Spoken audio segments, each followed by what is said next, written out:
Now, as this is the first episode of the series going across both channels, let me just give you a little bit of information that might help you with how this add-on works. So like I said, it does use the new biome replacement technology. It's relatively new and it's being used more and more by loads of add-ons.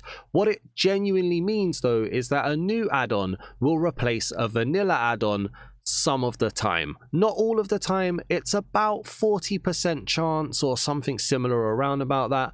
But what the devs do is they create a new biome and then they specify which old biome they want it to replace and what chances of it replacing are. So if there's a 50% chance that it replaces, when a biome spawns, there's a 1 in 2 chance that it will do the vanilla biome or it will do the new biome. This add-on does utilize vibrant visuals, but it uses it very scarcely. Now, it doesn't try to recreate vibrant visuals. In fact, it is using the vanilla Minecraft vibrant visual design, and it does implement in a few block design vibrant visual elements, PBR, occasionally, but they've kind of made the creative decision to not do it all of the time, to try and stick to that fateful Biomes O Plenty feel to the Java mod. Vibrant visuals is more or less a Bedrock thing. It's not something that's really used in Java, so they haven't really implemented it here. They may in future, but those are creative decisions that need to be made. So throughout the series, you may see a few blocks that have it, you may see a lot of blocks that don't, but for the most part, it does work with vibrant visuals. It just doesn't necessarily implement it all of the time. And lastly, like I said, this add-on introduces 53 new biomes, 52, 53, however many it is. I can't do all of that in one video, which is why we're doing a series across both channels. I'm averaging about 5 biomes per video to get to about 10 or 11 videos before release date. So what that means is that during each video, you're potentially going to see biomes that aren't being featured in that video, but will be featured over the next few weeks. I promise you that unless I get told not to do any more videos, I will check every single biome before release date and I will have a video out looking at them, at least on a top level basis. We won't deep dive in. I will do an add-on reveal video on release day, which will be a more traditional add-on reveal video where we take a look at everything, we test blocks, we lay out all of the blocks and we just see how it works. This is more an exploratory thing for me just to know what's going on. So with that out of the way, the first biome that we're going to be looking at here is the Fungal jungle, which is this one right here. And now there is an awesome little effect. As we get closer, you're going to see the biome color change, even in fancy. There we go. That yellowy green, that's awesome. I'm here for biome colors. I know not everybody cares about biome colors. They're not all super interested in it. I think biome colors are awesome. They add so much to the world for me. So this is great right here. And we can see straight away, there is a mixture of custom and vanilla blocks being used. So we've got jungle leaves here and we've got oak trees or oak logs. If we pop this open a little bit here as well, we can see there is a jungle log in here too. So immediately the first 3 blocks that we're introduced to are vanilla. But then we also have toadstools, which is completely brand new. We have pointed dripstone and we have dripstone blocks. So again, a mix, mostly vanilla, but there is a mix. We've got over here with mycelium as well. Then we've got a toadstool block, which is another custom block. And then we've got a red mushroom block. Why wouldn't you use a mushroom stem? That's weird. Okay, that's weird, but fair enough, they've done that. So there is a mixture of both vanilla and custom blocks here. And what I want to do is ask you guys the question. I'm going to ask this question in every video, I think, but how do you feel about vanilla blocks being used so widely in this add-on, I guess? Now, I'm normally of the impression that if I'm paying for something, I want new stuff. I want brand new custom stuff. And that's normally when we're looking at, yes, Mr. Sheep, it is. That's normally when we're looking at add-ons that introduce maybe 5, maybe 10 new biomes. With this add-on, sorry if I can get my words out, with this add-on having over 50 new biomes, I'm a little bit more forgiving of the vanilla block usage because there's so many different things. Like, look around the world here. If we go up, there are so many different biomes in the surrounding areas. I feel like having custom blocks for everything would be too much bloat, cause too much lag, just cause too much issue. And so using vanilla blocks probably helps Bedrock performance. And Lord knows, Bedrock needs as much help as it can get usually. So I think it's about how the blocks are used and the feeling and ambience of the world. But I want to know what you guys think. So do comment, do feel free to be as honest as you want to be. The price is the price. I'm aware of the price. It's quite expensive. I'm going to openly say that. Listen, I'm not here to tell any lies or make anybody feel good about themselves. I'm going to give you my honest opinion here. This biome apparently is considered a hot biome here. We've got the hot pigs. How you guys doing? Fair dues. But yeah, this is a weird biome though, isn't it? Like, it's a little bit wacky. It's kind of, it gives me Rick and Morty feels. I don't know why. Just like massive mushrooms just sticking up into the sky. We've got pointed dripstone, the bright colors that are going on here.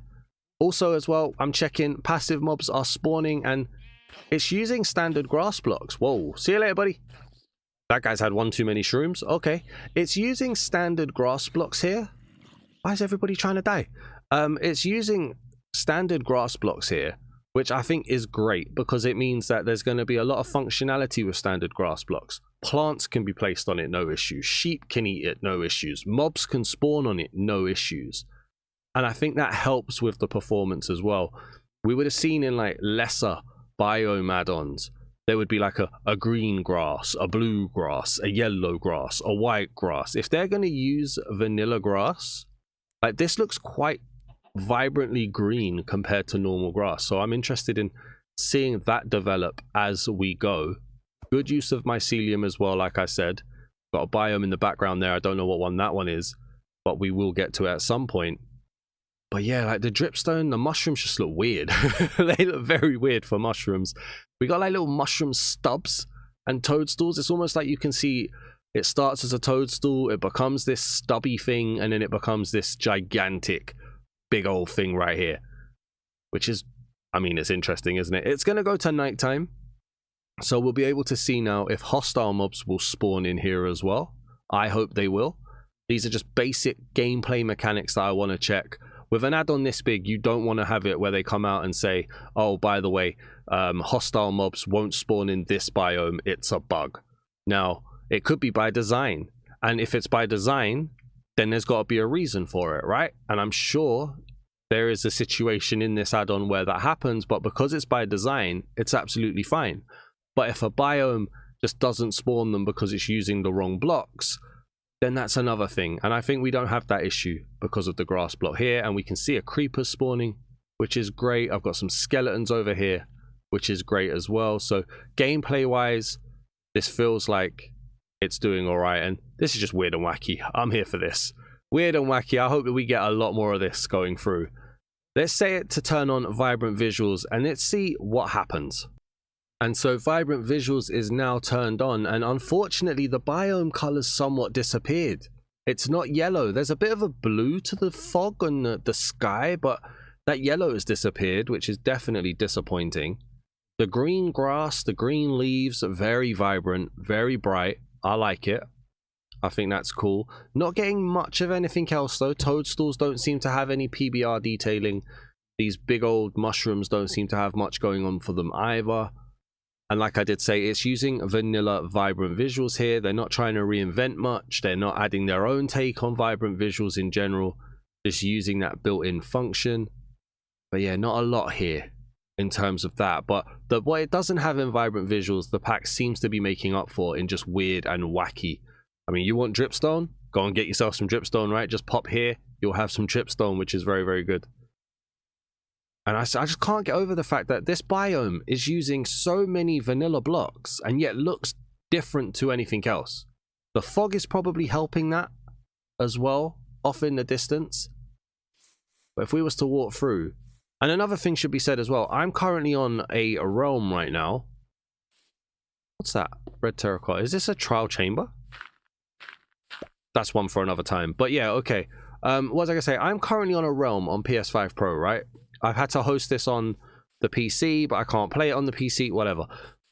There's not a ton of lag here with Vibrant Visuals. I think as I generate in new chunks, there is a little bit of lag, but then it very quickly levels itself out. This isn't too bad at all here. Let's set it to nighttime. How's this looking? That was a weird little effect there, wasn't it? Okay. And have a little look around. Yeah, so again, not much going on in terms of like detailing. Limited by the vanilla blocks usage of Vibrant Visuals. And you know what? I hear a lot of people complain, or maybe complain's too tough, but mention that having a Vibrant Visual add-on when you don't use the right style of Vibrant Visual texture pack, i.e. height maps or PBR lighting effects or anything like that, can be really immersion breaking.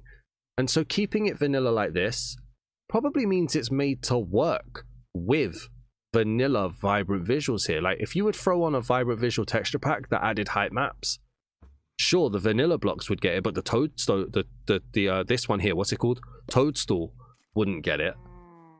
This one here, the toadstool block wouldn't get it. So things would start to stick out. So you've probably got to be careful in terms of immersion on what kind of texture packs you'd use with this as well. Interesting take, to be honest with you. And then you've got all the other add-ons that are integrated with it. But I think this has been a cool biome to start with. So this is the Fungal jungle biome.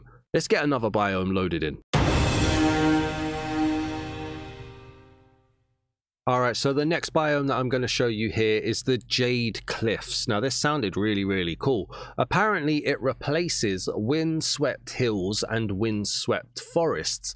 And I think there was a slight sky change there. It says, yeah, there was, look. It says that this biome sits you underneath a jade sky. I didn't know that was the color jade, I'll be honest with you, but okay, it's quite a pretty little sky there, to be honest. And this one fills us up with a lot of kind of low spruce trees, or essentially spruce shrubs, with all of these like leaves down on the floor here as we come around. And then also it introduces a pine tree. So you've got knotted pine logs and you've got pine logs here in standard.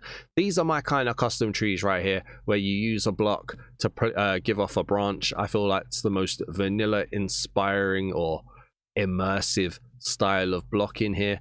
It's quite a simple biome, I'm not gonna lie to you. Doesn't look like there's a ton going on. I've lost my sky as well here.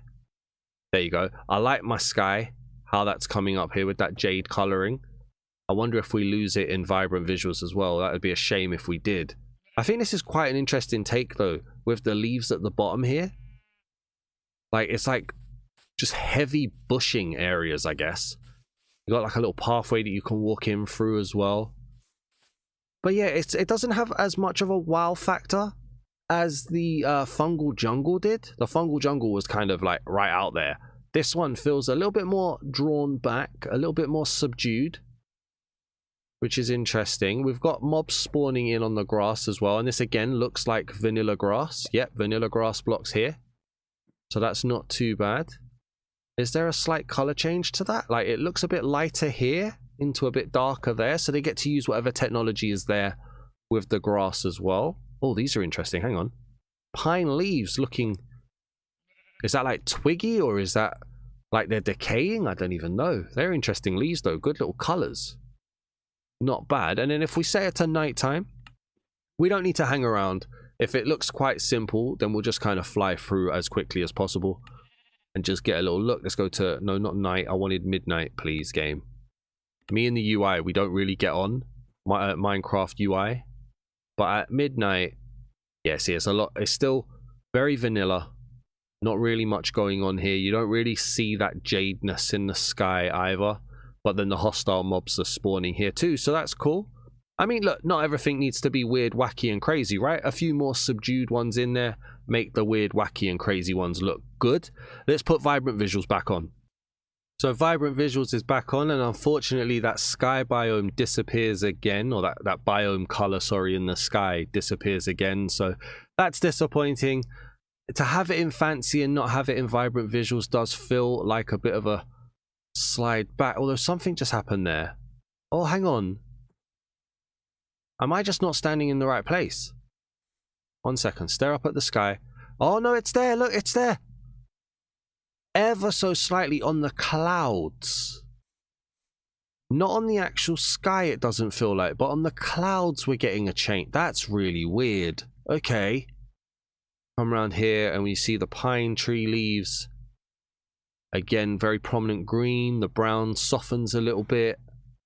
Not much in terms of vibrant visual feel to the world here. Yeah, this is quite a subdued biome. Weird effect in the sky though, that it sticks to the clouds but not to the actual sky itself. That is weird. And if we set it to nighttime once again, just to close it off, midnight. I like that effect, you know, seeing that effect there, that where it does that kind of negative effect for the darkness. That's really nice. Can we get a texture pack like that? That'd be awesome. At night, it doesn't feel overly dark. I suppose the pine trees though with the shadows, that does feel quite dark. But looking around the biome, it just feels quite standard, to be honest with you. It's not heavily dark at all. We already know the mobs are spawning. So yeah, so that was this biome. Let's go to the next one.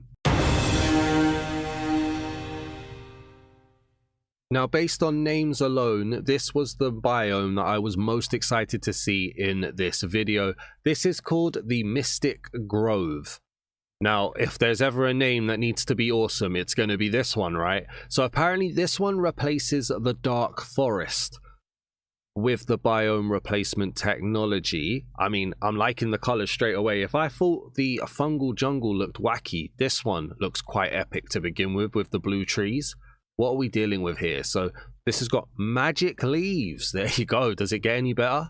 Magic logs as well. Okay. We've also got standard.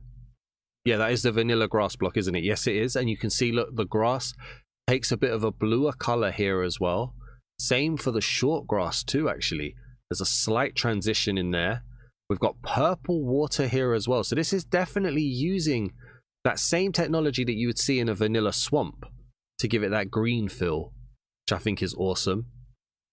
Looking around here as well, we've got some more custom foliage on here. So we've got short grass, we've got glow flowers, we've got blue here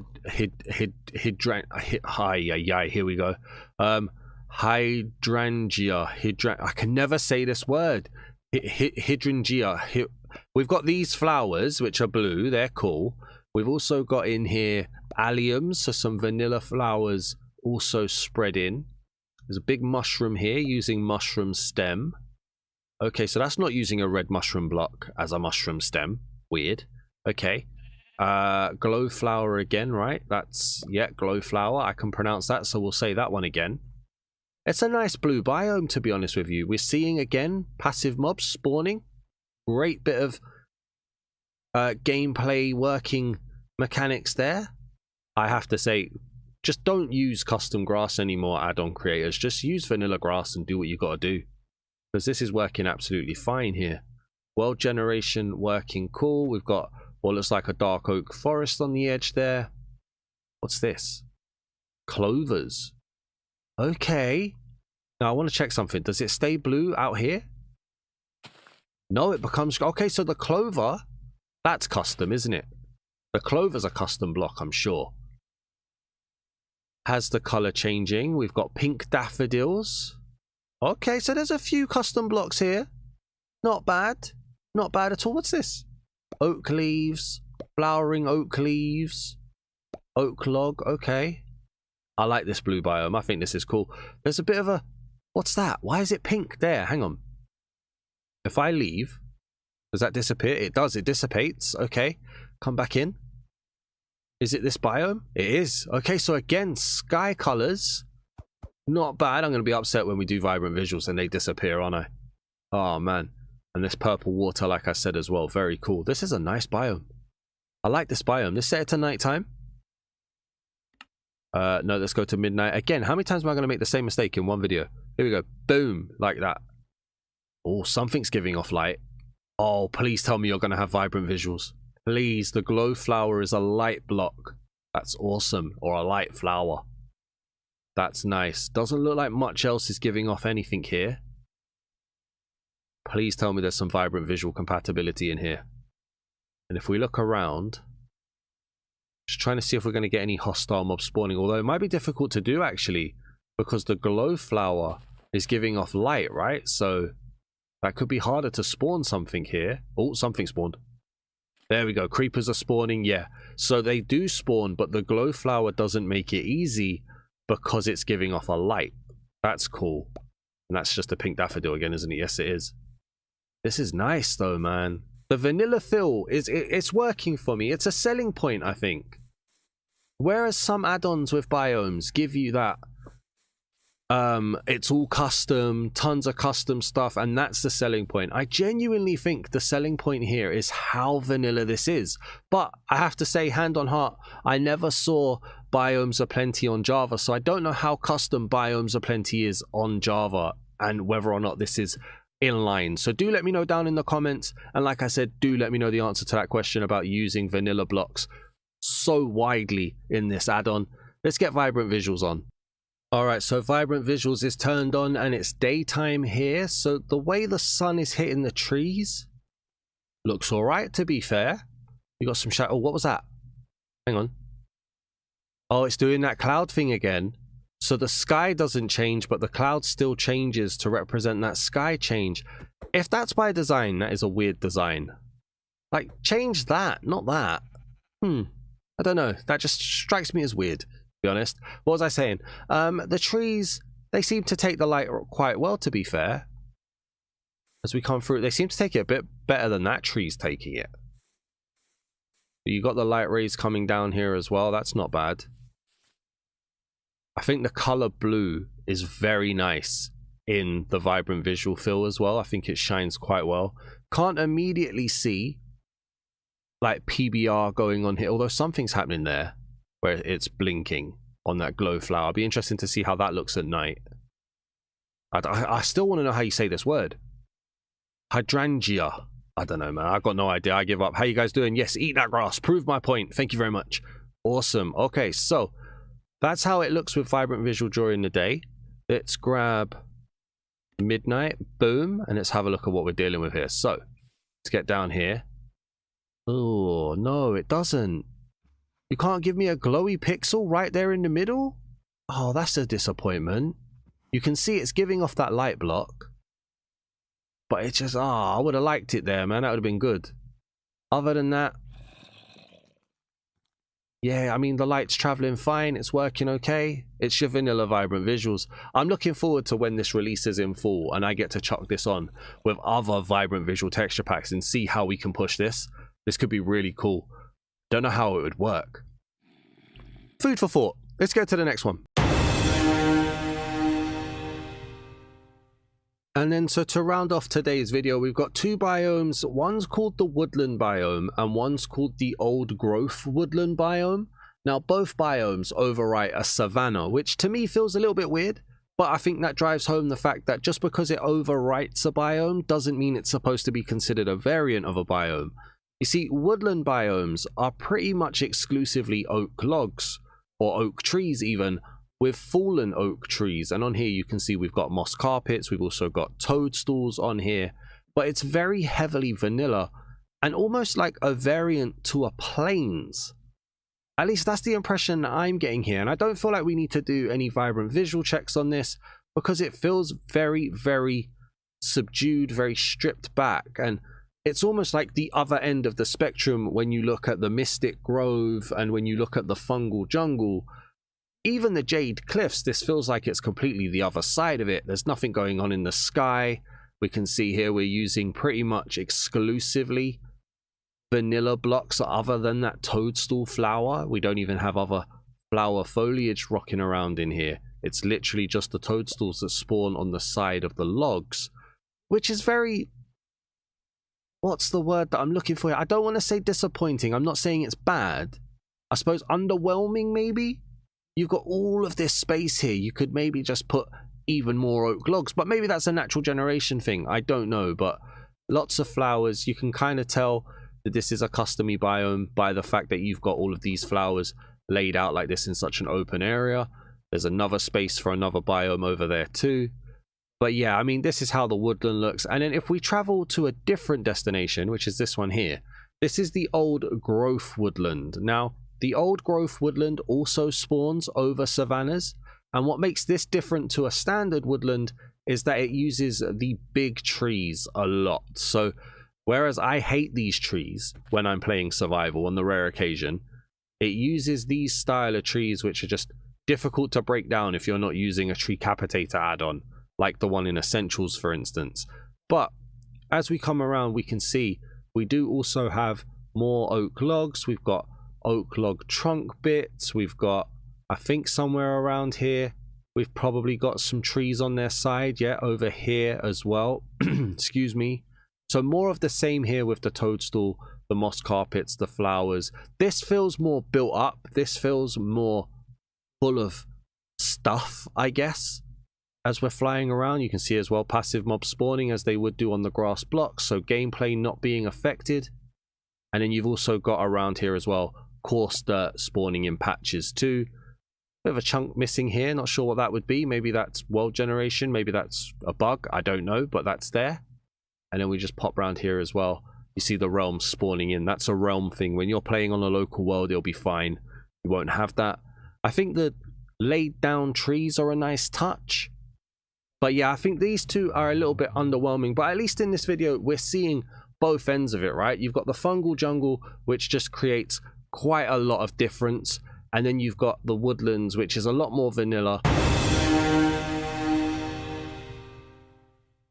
So the first biome that we're going to have a look at here is the Auroral Garden. Now this replaces ice spikes randomly. So ice spikes will still generate in your world, but there's like a 40% chance or something that it will be replaced with a biome like the Auroral Garden. And what we can see here is we've got some very dense blue foliage, blue plants in here. We also seem to have a pale oak log lying around in here as well. These plants, they're called icy irises. And then we also have down here, we've got some custom grass colors. So this is just a standard grass block, in fact, but it gets a custom grass color on here. We also then have violets as well, which are really nice. And there seems to be some prismarine deposits lying around here. We can see as well that there are passive mobs spawning, which is very, very good. And these prismarine deposits seem to generate as if they're almost like stone formations or rock formations in here. And some very, very small pale oak trees. I'm not sure why they've gone with such a small pale oak tree, if that's by design, if that's by definition, or if that's something to do with early access or even just being on a realm. But you can see these flowers are very, very dense. We even get a ravine popping in here as well, which is quite cool.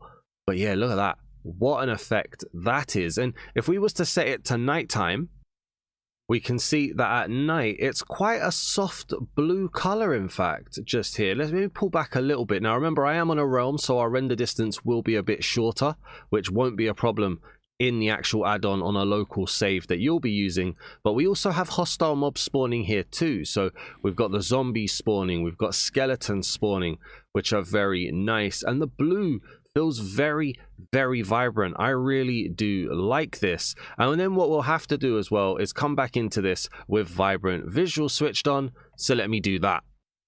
And with vibrant visuals turned on, we can see that there is actually some vibrant visual detailing to these flowers. That one pixel right in the middle of each flower head giving off a shine, which looks really nice, in fact, looking at it. It's almost like a million firefly. Look at that, into that little direction there as well. Now, it should be said that vibrant visuals in Biomes O Plenty is simply using the standard vibrant visuals from Minecraft Bedrock. It's also being used sporadically at the moment because vibrant visuals has not been something that's been used in the actual Java mod. So to integrate it, they're choosing very specific times at the moment, and hopefully that will be increased and updated over time. But right now, that looks quite strong, to be honest with you. If we come back into daytime now, we just have a little look. We're going to have some mobs dying over here, but we get a feel of the vibrant visual color. And I don't know if it's just my eyes playing tricks on me here, but the blue of the iris flowers feels even more vibrant and softer here. I feel that's quite nice, man. It feels like it's very, very strong. The violet's kind of understated, almost buried by the blue. I'd like to see a bit more violet around here. But this looks cool, man. If we was to walk through it as well, like, these are very tall flowers on here. Very tall flowers indeed. But you can see as well, look, there's like a greeny blue color change to these. This is nice. We've got a little purple color up in the sky, probably from that colder biome as well. These flowers are really tall. Look at these as we're just walking through here. This is a good little biome, man. I like this. This is the Auroral Gardens. Now, the next biome that I'm going to show you is the Muskeg biome, and this replaces snowy plains. And what this one includes is some dead trees like this here. We've got the dead log, and also it has some brown mushrooms, some large brown mushrooms. We've got standard grass, and I think somewhere around here as well, there should be some podzol too. I think it's actually really awesome, in fact, that they're using just standard, normal vanilla grass blocks here, and not introducing a ton of different blocks. Look here, here's the podzol here as well. Like, it's keeping it very vanilla in how it feels, which probably helps a lot more than we realize. Obviously, dead logs is different, and we've also got these kind of custom dead branches and stuff on here, along with some dead leaves as well. I'm personally not the biggest fan of these dead branches. I feel like they take away from vanilla Minecraft a little bit too much. I would normally prefer a tree to kind of do that with it, just to give it that vanilla Minecraft feel, but that's a personal preference to me. We also have over here some smaller but also larger brown mushrooms as well, which are very, very interesting. This is a very interesting biome to see around an icy biome around the world, with like ice spikes around. We've got other icy areas around, and then you've just got this kind of adding a bit more simpler, low-key, not exactly breaking the visuals here, but just adding that variance. And again, I really do appreciate how much it's using vanilla. Look, we've got vanilla snow, we've got vanilla, I'm guessing this is meant to be vanilla grass, but I can't pick it. Yeah, vanilla short grass. That's really, really cool. Now, if we set it to nighttime again, so we have a look, how is it looking? How do we go? We've already seen that there's bunnies spawning around. What kind of mobs do we get around here? Is this something that we're going to be looking at and seeing a ton of strays? Is this one? No, look, we've got zombies spawning here as well. I suppose spawning on the grass, meaning that we get the more standard mobs and hostile mobs here than just the strays. We look around, I did see a pig earlier. Yeah, there's some more zombies there, and I mean, it just feels very vanilla, and I mean that as a compliment, to be honest with you. There's a spider there as well, so semi-arachnophobia warning here, but I do think that it's like very vanilla, very easy to pick up and go with. So let's see what it looks like with vibrant visuals on. And so with vibrant visuals online now, if we have a little look around now, again, I'm going to keep reiterating it, I am on a realm, so any kind of lag that you would get, a lot of that can probably be put on the realm. But once you spawn in the area, once you kind of get the chunks loaded in, it's not too bad, in fact, in terms of just running around. There's not a lot of vibrant visual effects going on. Like, we don't have too much of a biome color change. There isn't a ton of PBR because of the reliance on the vanilla blocks, but it's inoffensive and it looks absolutely fine as we go through. I mean, we can run around in here as well. It's quite a bare biome, this part.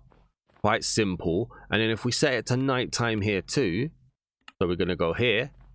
So we get the awesome visuals of the moonlight hitting the ice around us, which is always cool.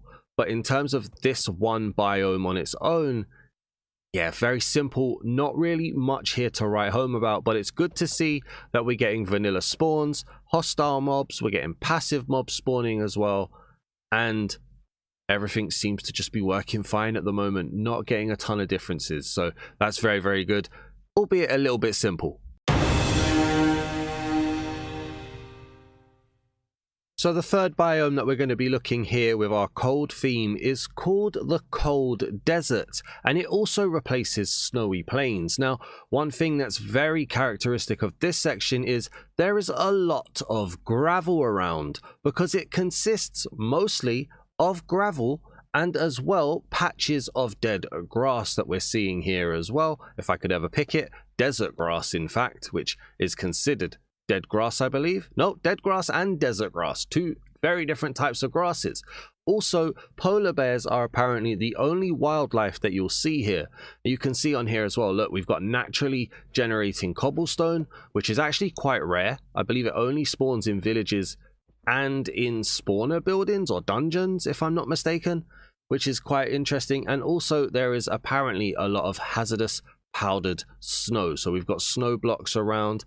Never any good at seeing what powdered snow looks like, but somewhere in here is a death trap waiting to happen, so just be very careful. But yeah, I mean, another very subtle one. We've got some rock formations coming onto here, just kind of changing up the world as you walk through. It's not just pure blue anymore. There is a very stony area here for this cold desert, and it's also, like I said, got a lot of gravel here as well, so be prepared to get a lot of flint and steel as you're coming through here. And I'm not sure if I've just got really lucky or if this is just a crazy biome generation, but it seems to go on for a really long time and have patches of ice spikes in it too. Because this is using biome replacement technology, the way Minecraft's biomes can spawn rather shattered wise can also occur here too. So sometimes you could get a small biome, but sometimes you could get a vast massive biome as well, which would be very, very interesting to see how that works. As we've got this very tall area here as well. It's almost like a gravel mountain here, which is, it's a throwback to me. I feel like there used to be a lot more gravel mountains around in the world. If we was to say it's nighttime now and we have a look now, does the whole polar bears are the only wildlife part also extend to hostile mobs? Let's get down here and have a look. So if we can fly through here very low and we don't see any strays, we don't see any hostile mobs at all. No, there are strays, so there are definitely strays and there are spiders. Okay, so in terms of hostile mobs, they'll still spawn like normal, but in terms of passive mobs, or as close to passive as polar bears can get, they will only be polar bears.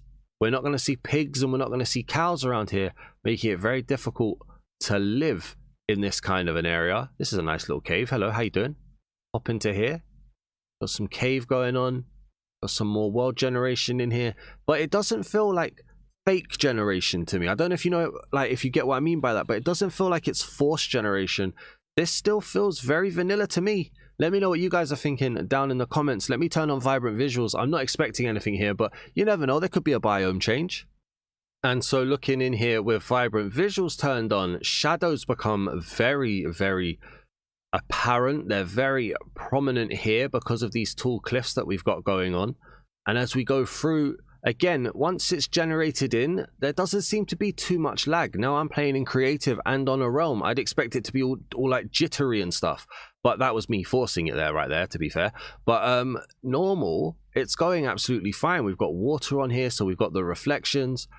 It's going really nice. I like how the ice is hitting here again. And again, I think it's benefiting a lot from the fact that it's just using vanilla. So I know a big concern that occurs with vibrant visual packs is that the vibrant visual stuff that's added feels so against vanilla that it becomes difficult to pair it not only with a vanilla world but also with other add-ons.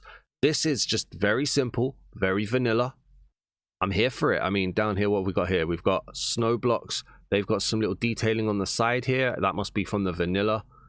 Texture as normal. I don't play too much in vanilla, so that's that. But yeah, just like looking around. Again, I'm not going to lie to you. It's very subtle. It's very simple. And if it does extend as far out as that, that's kind of crazy, to be fair. But looking at it as like a whole world, it just adds variance and change, which is quite cool. Let's go to nighttime and see how that looks. On here, got an angry polar bear around here as well. So then looking on here, it's not incredibly dark, in fact. We've seen some vibrant visual packs that can make things very, very dark. I wonder how this would look at night in general. Let's set it to a more permanent night. Let's go to midnight. No, it's not too bad. Maybe the lava around there is doing bits, but hostile mobs do come in very, very quickly, so you're not going to be safe here. No, I think that's fine. I think it's very simple. Not the most exciting of biomes, the cold biome so far, but it's doing a job, and I think it's doing all right. Now, the next biome that I'm going to show you in today's video is the Snowblossom Grove biome, which replaces snowy tigers. So again, just to reiterate from earlier in the video, this means that about 40% of the time, a snowy tiger will be replaced with a Snowblossom Grove. So snowy tigers should still appear in your world, but you'll have some variation at times with this. Now, this immediately looks like a cherry grove that has been readapted to become a snow blossom. Like, we're using cherry logs here. We've also got snow blossom leaves. We've got mossy cobblestone down here as well. What's this one here? This is white petals too. Standard grass. We can see sand. That's interesting. I think it's going to open up a very important conversation, which I'm going to ask you guys actually down in the comments. Let me know, how do you guys feel? And I might ask this in every video or in most videos. Let me know, how do you guys feel about the repurposing of blocks, the reusing of vanilla blocks to keep that consistent vanilla feel in the world? I'm kind of thinking it's okay. Normally, if we were just looking at a biomes add-on that added maybe 4 biomes, 5 biomes, maybe even 10 biomes, I'd want specific blocks to go on that palette and to really bring something new. And that brings with it its own issues, because sometimes they bring in very custom blocks that don't feel vanilla at all, and it can feel very out of place when the world spawns. Here, we're getting 52 new biomes at launch. I'm happy for vanilla blocks to be used and then be sprinkled over with custom like we're seeing here with the snow blossom trees. Not to mention, it also makes my add-on reveal video a lot faster when I get around to doing it. But I think it helps really drive home that vanilla feel and just keep the world in as vanilla a state as possible. We can see here as well the falling petals giving us the white petal vibes from the trees. Also little bits of green in there. We've got passive mobs spawning in the cows, as we're also on with one of the other biomes that I showed you. I think the Muskeg biome is like right next to it because of the mushrooms, so that's kind of cool. But look at this. Look at how far this biome scales right there. Goes off for ages. I don't want to go too far because then you see the weird realm spawning issues that occur whenever I'm on a realm, but that's not related to the add-on at all. But I like it. I'm here for it. I think this looks quite strong. And if we was to go, in fact, let's have a little walk through it first of all and just see what it feels like to pop through. So obviously we've got the mossy cobblestone blocks. We've got the grass, that kind of colder green grass. The petals falling down are a really strong feel. You got the cherry logs on here. I like that. That there gives off that snowy feel. Now imagine if it was snowing. I have weather events turned off, but if we was to go to, if I make it rain, does it, oh, look at that. Okay, so yeah, it does snow, as it should do, and then it will blend in with the petals as well. So in time, at some times at least, it will feel extra snowy. And then you've got the petals hitting the floor with the snow. I like this. I think it's nice.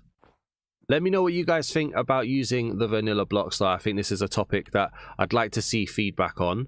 I'm going to just set it back to clear. I'd like to know what the world kind of thinks about this. And then also, if we change it to nighttime here, so we're going to go, I'm going to go to midnight. It's more of a pure dark actually. Don't have to wait for the sun to just disappear. So we can see hostile mobs spawning along the outskirts. Remember, arachnophobia warning, there will be spiders. We come under here again. Yeah, look, we got zombies in here as well, so not a problem in terms of spawning. That's good to know. You have to check that because some biomes, they don't spawn certain mobs. They're all a bit weird. Also, using the standard grass block here as well means that you don't have issues with sheep not being able to eat it and grow their wool back. It just cuts out so many different issues here. But then popping through here again, yeah, I like just the feel of it, to be honest. It's been so long since I last played vanilla Minecraft. that it kind of just feels a bit bland. Not the add-on, but vanilla Minecraft in general. But other than that though, for vanilla players, it's not going to feel jarring at all. So what then happens? Oh, look at that. We've got a tree down there as well. We've got cave generation here too. Oh, nice, nice. What would then happen if I was to put vibrant visuals on? And so I've turned on vibrant visuals here. Let's get up the top and have a look. So we don't have like any pink biome colors that you would normally associate with vibrant visuals and cherry blossom biomes, which I think is fine here with it being a snow blossom and it's staying relatively white, almost blue. Oh look, there's a change somewhere. There's a change in that biome color somewhere. See how it's gone a lot more blue as we step out of the snow? Yeah, look, it goes more white. It does go more white as we come into the Snowblossom Grove here. And then if we was to run through it, just to have a look, we've got some snow settling here on top of flowers, but not often. Apparently there is a new technology in here that will help stop snow from forming on flowers on initial biome generation as well. So that's an interesting thing. That's getting a bit too technical for my brain here. But I mean, as we're just like walking through, it's quite vanilla. Let's just leave it as quite vanilla. I'm not a big fan of vanilla vibrant visuals in general, but that is how we've got it going on here. And then if we set it to nighttime as well, okay, it gets a little bit darker. No, I want proper nighttime here, please. That's weather, time, midnight, boom. Okay. Yeah, I mean, like I said, it feels quite vanilla. And I think with something that's adding in so many blocks as much as this is, that's what we're looking at here. We need it to be working with vanilla as much as possible. I think it'll be interesting upon release to try and partner this with a few other vibrant visual packs just to see how we could push it, but I'm not going to do that with an early access world. So guys, this was a few of the cold biomes that are added in to the Plenty O Biomes add-on created by 4KS Studios. What do you guys think? What was your favorite biome here? Admittedly, these 4 biomes have been quite subdued. This last one, the Snowblossom Grove, is my favorite because it's the most vast and most interesting of the lot. The rest, I like them as they're adding in variants to a rather dead biome, but in general, I feel like it's quite subdued. It's quite simplified and laid back. Not necessarily in a bad way, but just in like a lacking that wow factor.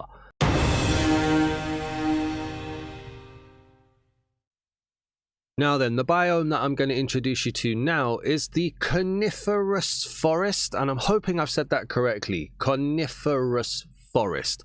This one overwrites tiger biomes, and this is why we're here, because you guys always seem to want me to look at tiger biomes. Whenever I do vibrant visual fly arounds or biome focuses, it's always have a look at tiger biomes. So here we are. This will replace tiger biomes about 40% of the time. So tiger biomes will still spawn, as you can see with tiger trees off in the distance over there, but about 40% of the time it will be replaced with a coniferous forest. And what we can see here straight away is there isn't a massive over-reliance on custom blocks. We can see we've got passive mobs spawning here. We've got very standard vanilla rose bushes, very standard vanilla grass blocks. There's vanilla flowers, but then there are also purple wildflowers adding in those custom touches too. And then in terms of the tree itself, we've got a fir tree. I think it's fir or fear. I'm going to call it fir, even though it's probably not right. And this very much takes on a kind of, I want to say, acorn / Christmas tree style look. Here it's very much more deliberate than a tiger tree. It's also quite tall, and in some cases it's also a big chunky guy right here as well. Very, very full block, but it's very vanilla as a world right now. We've also got a bit more foliage down here. So we've got tall white lavender on here as well, mixed in with the rose bushes and the sunflowers.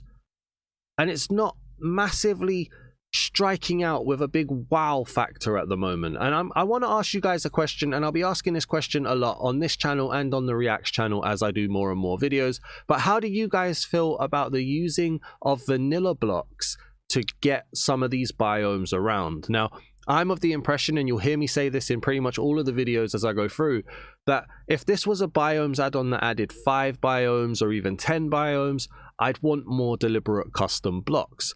As we're apparently getting 52 biomes at launch, I'm more forgiving of it being vanilla blocks, because it's the way that you can kind of guarantee that it's going to work. Having this here, for instance, the sheep will eat the grass and you know they're going to get their wool back. The flowers are going to interact correctly. They're going to look correct. It's going to look the same art style to a degree. You know, we've got that same pixelization in here. It's going to have the same feel. And I mean, look, we've even got biomes over there that I'm not introducing you to today, sorry. But there's going to be so many biomes spawning around that you don't want to have clashes with vanilla. You want it to be as vanilla as possible. So I think it's how they use the vanilla blocks going forward that's going to be important. Yeah, it's an expensive price though. So I can see if somebody was to be like, no, I need a ton of custom blocks. I haven't seen all of the biomes yet, so I don't know how many custom blocks there are. And by the end of this series, we will know. And then we'll have an add-on reveal that will have a look at everything. But like right here, for instance, we've got flowering oaks. Fair dues, why not? We've got the fir trees that we've already seen. We can see passive mobs are spawning fine, so in terms of gameplay wise, it's looking okay.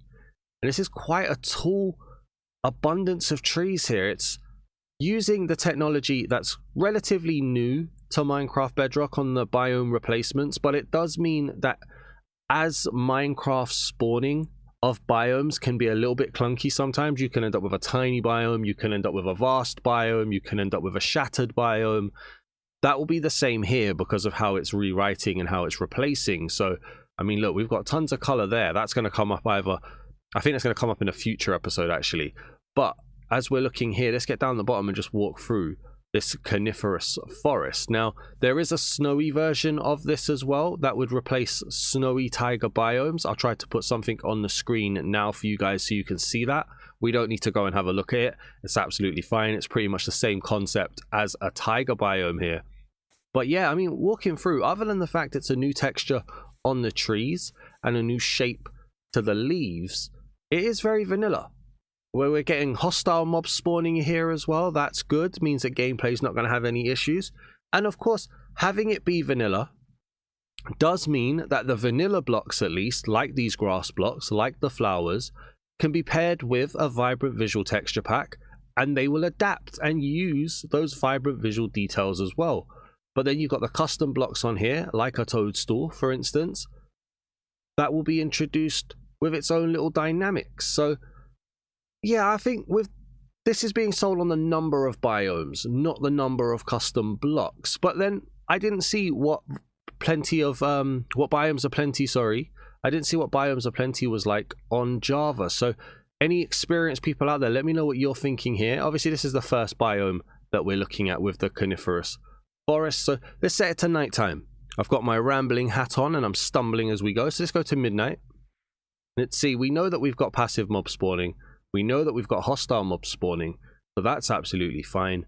These over here, we saw them already, the tall white lavenders, got a nice little shine to them slightly. It's not too bad, it just feels subdued. And that's not necessarily a bad thing. It can sound like a bad thing, but it's not necessarily a bad thing. I suppose it depends on what you're hoping for when you buy it. It depends on how it's marketed, doesn't it? So we'll be seeing that. I don't know what the description's going to say. I don't know what the screenshots are going to look like. But at the moment, it feels very on brand for Minecraft. Let me go and have a look with vibrant visuals on. So with vibrant visuals on then, what I'm seeing here is very similar to what we would have in a standard taiga biome. The way the light is hitting the trees and coming through is very, very good. In terms of those light rays, and would help if I landed on the floor, wouldn't it? Excuse me, give me a second. There we go. But yeah, getting those light rays through here, it's a strong effect. It's helped by the fact that there are tall, towering trees as well, which is really, really good. And just walking through here, it's nice, man. It is nice. Is it what people expect? I'm gonna have to wait and see what you guys say down in the comments, but this is really nice as a feeling at the moment. Just like walking through, Vibrant visuals in this pack as well, by the way, is using the vanilla vibrant visuals. They haven't implemented any changes to the overall vibrant visual world. There are a few custom blocks and decorative blocks that do have custom vibrant visual detailing, but it's not used in abundance, and that's to keep that Biomes O Plenty feel. Apparently it's a creative choice for that to happen. And then if we was to set it to nighttime here, we're going to see how that goes into midnight. Let it catch up with us, and then we walk through, and you get quite a good use of shadow, quite a good use of darkness here with these towering trees. It's not too bad, but I have to say, I've recorded a few different biome sections at this point. This isn't one of my favorite. This is a very strong vanilla feeling biome, which is probably a good thing actually when you think about it. Like, I suppose there's arguments either way, and I probably make both arguments, but when you think about it, you want the game to still feel like Minecraft, and I think this feels very like Minecraft, to be honest with you. But let me know what you guys are thinking. I'm always open to hearing what you guys say. I think there could be a bit more custom stuff added in general, but right now, as long as it's launching and it's working and it's, you know, all 50 biomes are working cool, I'd be happy with it, to be honest. Let me know what you guys think. Let's go on to the next biome.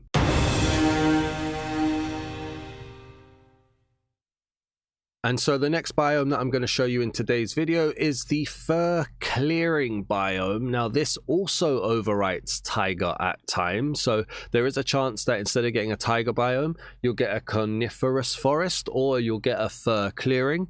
The Fir Clearing is considered a variation to the Coniferous Forest because it's a lot smaller fir trees here, like so, and similar to the Coniferous Forest, which I'm fairly certain I'm saying wrong. And this section is very much a tease for future sections, because you're going to see this biome over here in 2 weeks time, and you're going to see this biome over here next week, I believe. So stick around, make sure you hang around and see those, make sure you have the bell rung and all of that YouTube stuff so you can see it. But what was I saying? Like the Coniferous Forest, the Fir Clearing Forest, or the Fir Clearing, sorry, has a snowy version as well. So I'll try to put that on the screen right now for you guys so you can see. Again, very similar to both the taiga and the Coniferous Forest. It's just a snowy version of that forest.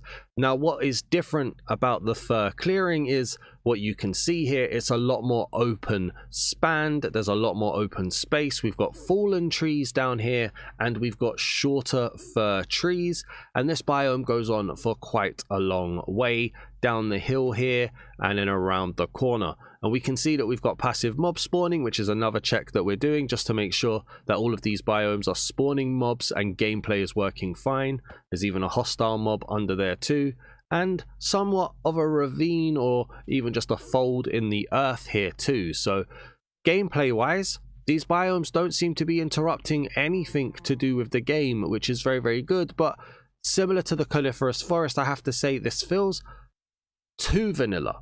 It's too subdued, it's too stripped back, and I'll never say that's a negative, but it does kind of pause on how positive you can say it's going to be. Do you know what I mean? Like, we are paying a lot of money for this when it releases, and so that looks amazing. I can't wait to cover that.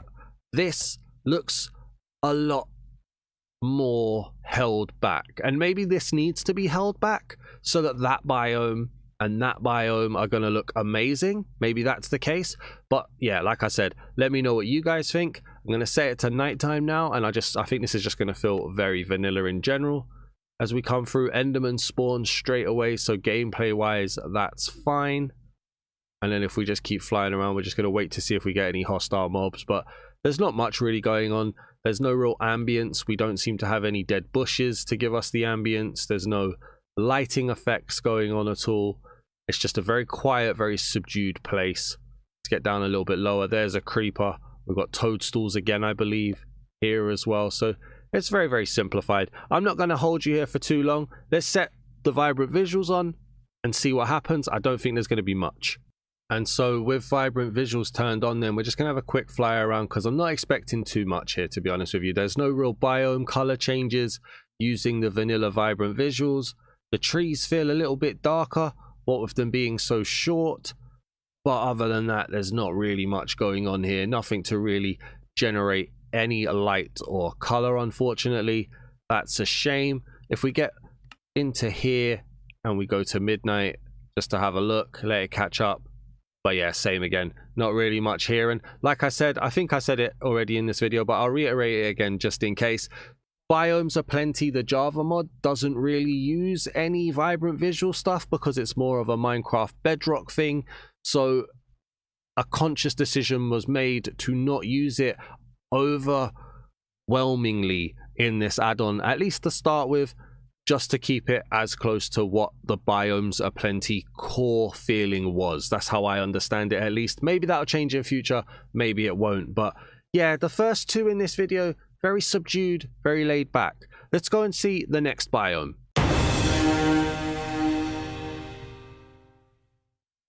So the next biome I'm going to show you is the Redwood Forest. Now this overwrites old growth birch forests, and the one that we've got here is right next to the swamps that I showed you in the Dasman Reacts video. So if you haven't gone and seen that, head over to Dasman Reacts and go and check out that episode where you'll find out about the Bayou and the bog. But we're here for the Redwood Forest, so let's get down here and see what we're doing. I'm seeing custom trees here, which is always good to see. Very happy to see some custom trees, especially after the first two that we've seen in today's video. A lot of leaves being spawned around. These trees seem to have different levels of it. What are we calling this then? This is just called a redwood? Yep, redwood wood. Also, it's not logs. Why is it not logs? So redwood is made out of wood, not logs. That's interesting. We'll be able to see in our big add-on reveal whether or not there is a log version as well. At the moment though, it just seems to be the wood versions. You can see here as well, it's using vanilla podzol, which is good to see. We've also got ferns and we've got other bushes as well lying around. So again, using that vanilla foliage to help fill it out. We pop around. I like the way these trees look. These are towering trees. Okay, and apparently as well, I don't know if I've mentioned this in a previous video, but apparently we'll see when we do the add-on reveal that the stair blocks in this add-on are actual stair blocks. Don't know what made me think of saying it now, but I thought of saying it.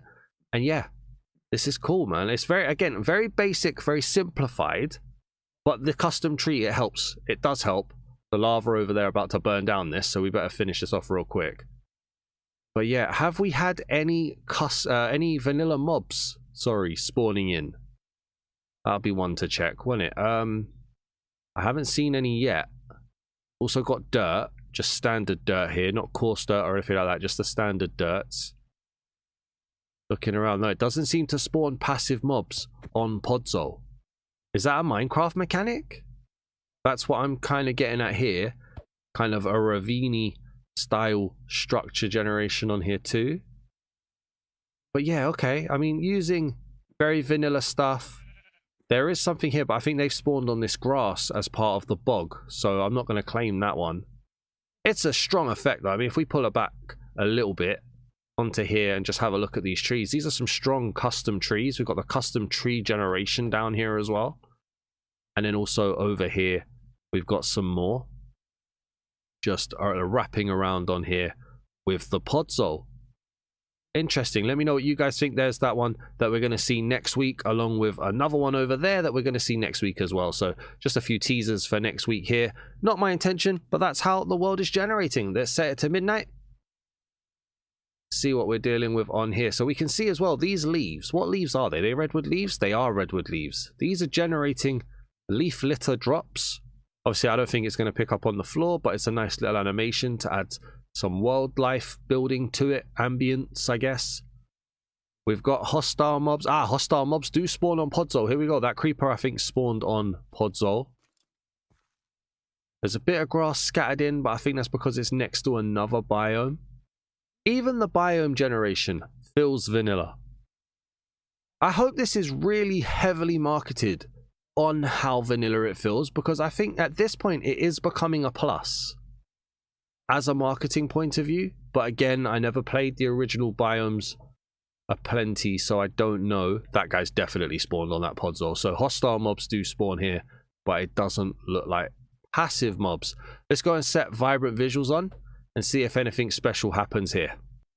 And so then with vibrant visuals turned on, not a lot's jumping out as being like epically vibrant visual. The way the heat and the sun is hitting the trees looks quite nice. We're getting some effects of shadow. That does feel a little bit washed on the light there, but then that with the shadow in there feels quite nice. And again, using that vanilla vibrant visuals as we just try and walk through here just to have a little exploration. The sweetberry bushes are slowing us down here. I don't like vanilla vibrant visuals in general, so I don't have a lot really to say about vibrant visuals. I don't like the way it hits blocks. I prefer like texture packs that do it. So I'm hoping that we can hook this up to a texture pack when we get the full release version and have a little play around with it to our heart's content. But yeah, not a ton going on here in terms of vibrant visual. And if we set it to nighttime, let it catch up with us and then just go through. This is night. I wanted midnight. I do this every time. Midnight, thank you. We go through there. So it feels very dense, like very, very strongly wooded areas, you know, very difficult to like traverse through, easy to get trapped in here. We're just going through. The vibrant visual effects though, I don't think it's really doing too much at this point. But like I say, that feels more in terms of a critique on vanilla vibrant visuals than anything else. But yeah, there's not a lot here.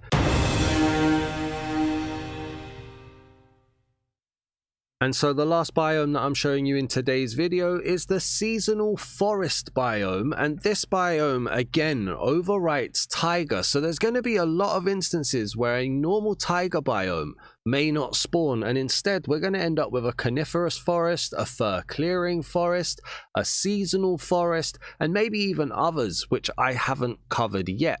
Like, for instance, that one over there, which will be coming in a few weeks' time. We're focusing in this video for the more autumnal biome here, the seasonal one. So let's have a look at what we're dealing with here. First of all, I want to check the grass. First of all, it's just your vanilla grass. So they've managed to change the vanilla grass colors like you would see in a savanna, for instance, or basically any other biome really. This time though, giving it that custom kind of orangey, browny, coppery color, whatever color you want to call it. We've then also got some yellow maple leaf litter on the floor down here as well. We've got orange maple leaves with a maple log tree. We've got yellow maple leaves with a maple log tree. That's really cool, actually. So this is a stronger biome for this video. It looks like as well, if we get down here, we also have red maple leaf litter here too as well. And if I'm not mistaken, orange maple leaf litter as well. So yellow, orange, red maple leaf litter to give it that seasonal autumnal feel. And this one goes on for a little while.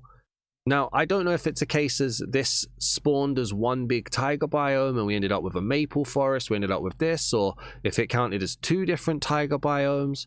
But I have to say, this has been a good biome for me to have a look at. I've been happy for this. I was worried about this video because everything felt very subdued, very vanilla. This right here, even with the marigolds as well, just adding in that custom, adding in that change, taking us away from vanilla and just giving us that strong feel. Like, look at that just around there. Colors breaking up the greens of the trees are very, very good. I like this. This has been my favorite biome of this video. It should be said. Not my favorite biome of all time, or of the whole add-on at the moment. I think I've looked at about 20 biomes so far, all out of order, and I'm putting the videos together. But this is my favorite of today's video for sure. Interesting on here. Are we getting mobs spawning though? I haven't noticed any. Hang on, let's get a little bit lower and let's see what we're dealing with when we have a look around. Okay, so we've got, oh, that's cool. The animation of the falling leaf is in red. Oh, there's some more over there as well. Look, we've got yellow and orange. That's good. Oh, that's really nice. I like that. Not seeing any mobs here though. Do they not spawn here? I haven't got that written down on my note. This, by the way, is considered a variance of a biome that I'm going to show you in a future video. Not that it really matters, to be honest with you, but yes, here we go. We've got passive mobs spawning here during the day. This is a nice, I like this one. The pigs are showing up as, are these the hot pigs? Okay. Sheep are always just sheep. I'm interested to see what happens if we spawn in a chicken or a cow. Oh yeah, look, this is considered a hot biome. Look, that's the hot ones that you get in the deserts. Okay, nice. Yeah, I like this. This has been a good biome. I like this one. This feels good. Just the colors and the changing. That's cool. You see the transition of the grass here as well. It's a good transition. It's not even just a harsh transition. You can tell this is definitely using official technology to do this. In the past, you would have seen add-ons make their own grass block, and it would have been an orange one, and it would just be a harsh orange to green transition. It would be like this orange and this green, but that blend is nice. It's smoother than I've ever seen before. So then what happens then if we set it to nighttime? Let's see what we're dealing with here. Immediately we've had a witch spawn, so hostile mobs are spawning in. Let's go to midnight and get the full effect of darkness here. Oh, the red turns really nice. It's like a burgundy. That witch is laughing. Yes, I know my burgundies. How dare you? But yeah, hostile mobs spawning very well. These marigolds, almost to the naked eye, giving off a bit of light in their brightness with the orange and the red. Not bad. And yeah, more hostile mobs here too. I like it. I like it. I'm really taken aback by the use of the vanilla grass block here. I think that's awesome. Let me go and put vibrant visuals on and then let's get this video done. And so with vibrant visuals on then, one thing I did notice as I was just flying over to this section, while there isn't a ton of actual like PBR or vibrant visual detailing happening, one thing that looked really nice was just the way the light was hitting off into the distance. And really just because it's warm light, hitting these warmer autumnal colors, these oranges, these reds, these darker yellows, it really hit quite well in the right light. And I'm trying to recreate it and I don't know if I can. Where was it? But as we go through, I mean, looking at it, it's all about with vibrant visuals, especially vanilla vibrant visuals, it's all about the placement of the sun and trying to get like the light rays to just shine through, which isn't always the easiest thing to do, but you can see it on there. One thing I had it at was like noon, and then I was flying around and it just looked really strong in a certain area, but I can't seem to recreate it at this point. But I'd say I like the colors. The colors look good. There isn't anything that's really jumping out at me in vibrant visuals to go, wow, awesome, amazing, beautiful, stunning, radiant. Do you know what I mean? Like, it's just, it's good. I think it's good. But the question is going to come out to you guys, and I'll ask it at the end of the video, and I want to see some answers in the comments. I want to see honesty. You know what it is? We're always honest. Accountability and honesty, that's what we want here. As we look around, let's set it to nighttime and get this final check done. So midnight. I like that effect, by the way, that really grayscale effect of changing that. And then if we spin around at night, so the marigolds don't actually give off any light. That's a shame. I thought they was.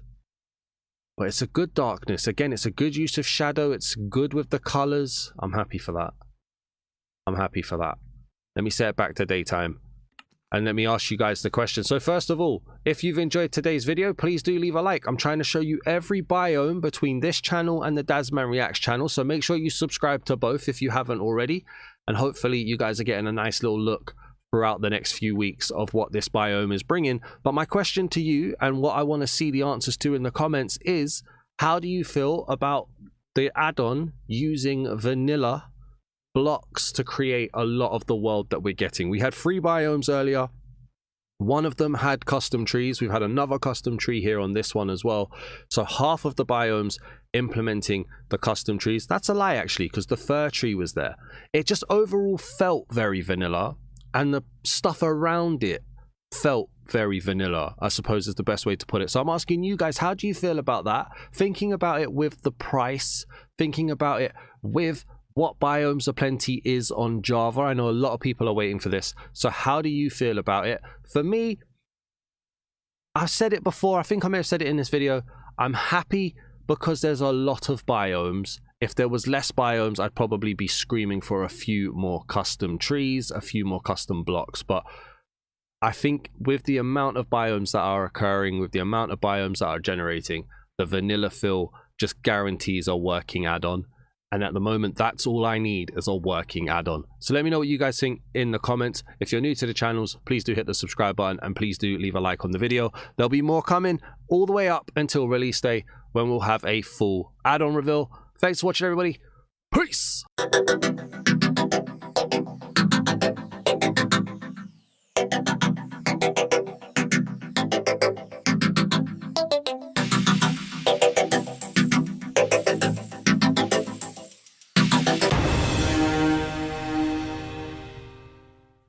So to start this video then, I'm actually going to combine two of the new biomes together because they've spawned right next to each other, and I think it makes a bigger section here. So the first one we're looking at is the Bayou.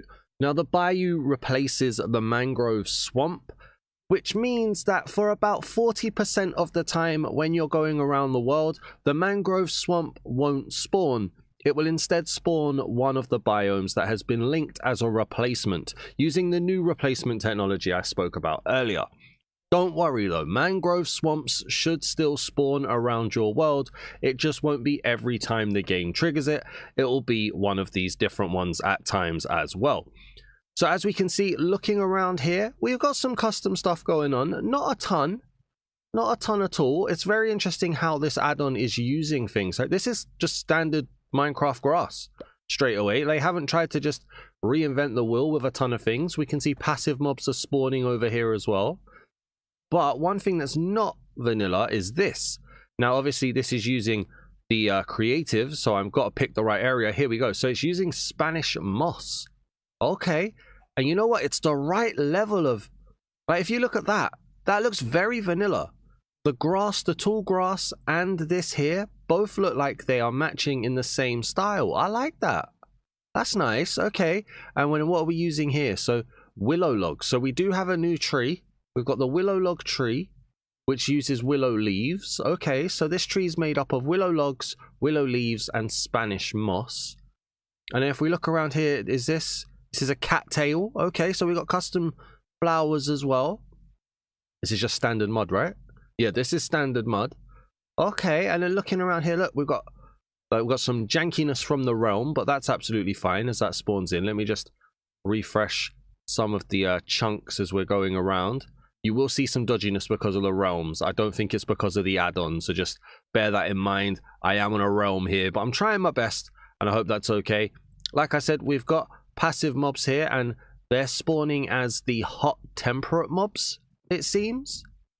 But we've definitely got custom trees on here with how this is built to give it that thicker design, which narrows up. That's cool. We've got some leaf foliage dropping down here too. Okay, but like other than the Spanish moss and the willow log, here in the Bayou, it's very vanilla. Now, I want to know what you guys think about this, and I'm going to ask this a lot during this series. How do you feel about vanilla blocks being used to create new biomes? I'm kind of on the side of I like it in this add-on because we get 52 new biomes. If we was talking about 5 biomes or 10 biomes, I'd be like, yo, come on, give me 10 new tree families, you know? I haven't dug deep enough here. We may still get 10 new tree families throughout this, but with 52 different biomes, I feel like it's got to be as close to a vanilla feel as possible, because these, as you can see, look, they're spawning around the world like crazy already, so they've got to feel like they're a part of the world. And if you have too many, it's going to get too noisy and too crazy in feel. So let me know what you guys think about this. I'm not necessarily against it. And then little things like the grass, you know, mobs can interact with the grass will grow correctly. I see benefits to it, but obviously the price is the price. It's quite expensive. So how do you guys feel? Let me know down in the comments. This one over here, this is considered a bog, which will overwrite swamps at times. And so I figure we'll pair them together, the bayou and the swamp here, and the bog here, sorry. You can see we're using sweet berry bushes on here. We've also got this very small looking tree, like a shrub. It's a mangrove log actually. So yeah, look, reusing vanilla blocks here to create new style trees. Now these are like shrubs, small trees, not necessarily big trees.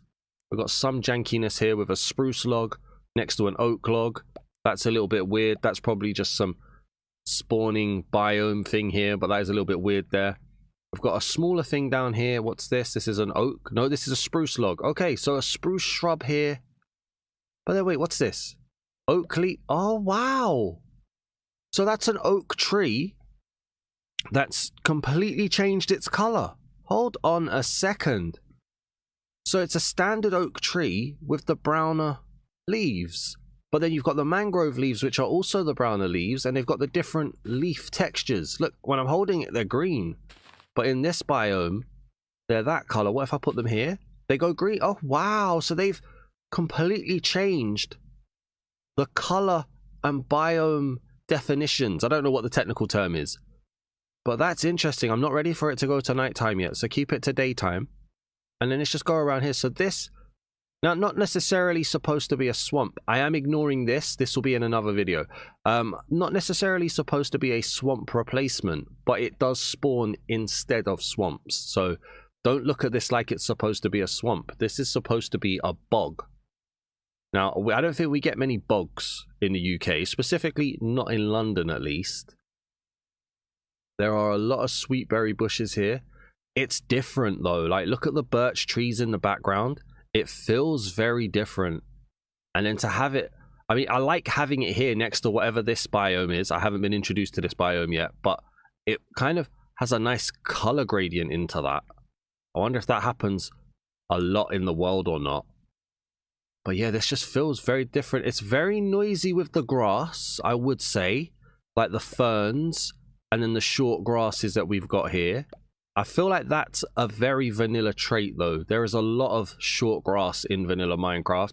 It's spawning passive mobs in its normal... Is that the colder version? The colder temp... I don't know, whatever it is. Down here we've got something. What's this? Hold on. This is reeds. We've got reeds in the water. Okay, so again, more custom stuff. Okay. Some other stuff up there as well, which I'm not being introduced to yet. Very much focusing on bayous and bogs. Okay, so then what happens if we say it's a nighttime then? Do we get hostile mobs spawning in? That's going to be an important one to see. There's so many biomes around right here, but I'm trying to keep it as focused as possible. We've got fireflies, creepers. Creepers are spawned. So yeah, no spawning issues here. And again, I believe just standard grass blocks. So not going to have any issues with sheep or anything like that. Skeletons are spawning okay here. So the bog is fine. We come over here to the bayou. How does the bayou look? Got the mud in the water. Do we get any hostile mobs in here? I like the Spanish moss. I think that looks really nice. Yeah, spider over there. Arachnophobia warning a little bit earlier than expected. Skeletons. So yeah, hostile mobs are spawning fine too. So I think for our first look here on the Dasman Reacts channel, the big question is, how do you guys feel about the vanilla blocks being used? Like I say, I'm not too mad at it. When we've got so many biomes, it also means that my big add-on reveal video on release date over on my main channel should be a lot easier for me as well. So for selfish reasons, I'm quite happy about that. Let me go and turn on vibrant visuals and let's see how both biomes look vibrantly visually. Now, in terms of vibrant visuals, it is just using the base vanilla vibrant visuals in most cases. If there are certain custom blocks that needed PBR detailing to add in vibrant visuals, then they have done. But they haven't reinvented the wheel. They haven't tried to make this a vibrant visual texture pack or added a ton of height maps or anything like that. And the reason for that is simply the Biomes O Plenty Java mod didn't really utilize vibrant visuals because it's more or less a Bedrock thing at the moment. So it's something that they are going to be introducing to the add-on over time, but it has to be a creative decision between both studios that keeps to the Biomes O Plenty feel, which is why we don't have it a ton right now. Maybe we won't see any PBR in today's video. Maybe we will. I know there's some in certain areas, but not a ton all over the place. But I mean, other than the fact that vanilla vibrant visuals is pretty much boring, I don't necessarily hate it. I mean, it works. It's looking fine. We've got the water over here. How does the water look, actually? Swampy water can be a little bit green. Not really seeing that so much here with the bayou. Got that nice water effect on there. That's cool. I like the way that whatever that biome is quite baked with the sun as well. That's cool. But as we walk through here, stop looking at that biome, Dads. I don't know what one it is. We'll see it in another video. But just like looking around, we don't get much biome color. Maybe a little bit of green biome color would have been really nice there. But some people don't like biome colors, I've come to find. So that's an interesting one. Oh, we've also got dead bushes here. Okay. And then if we pop into the bog, now I'm kind of hoping for some orangey change here.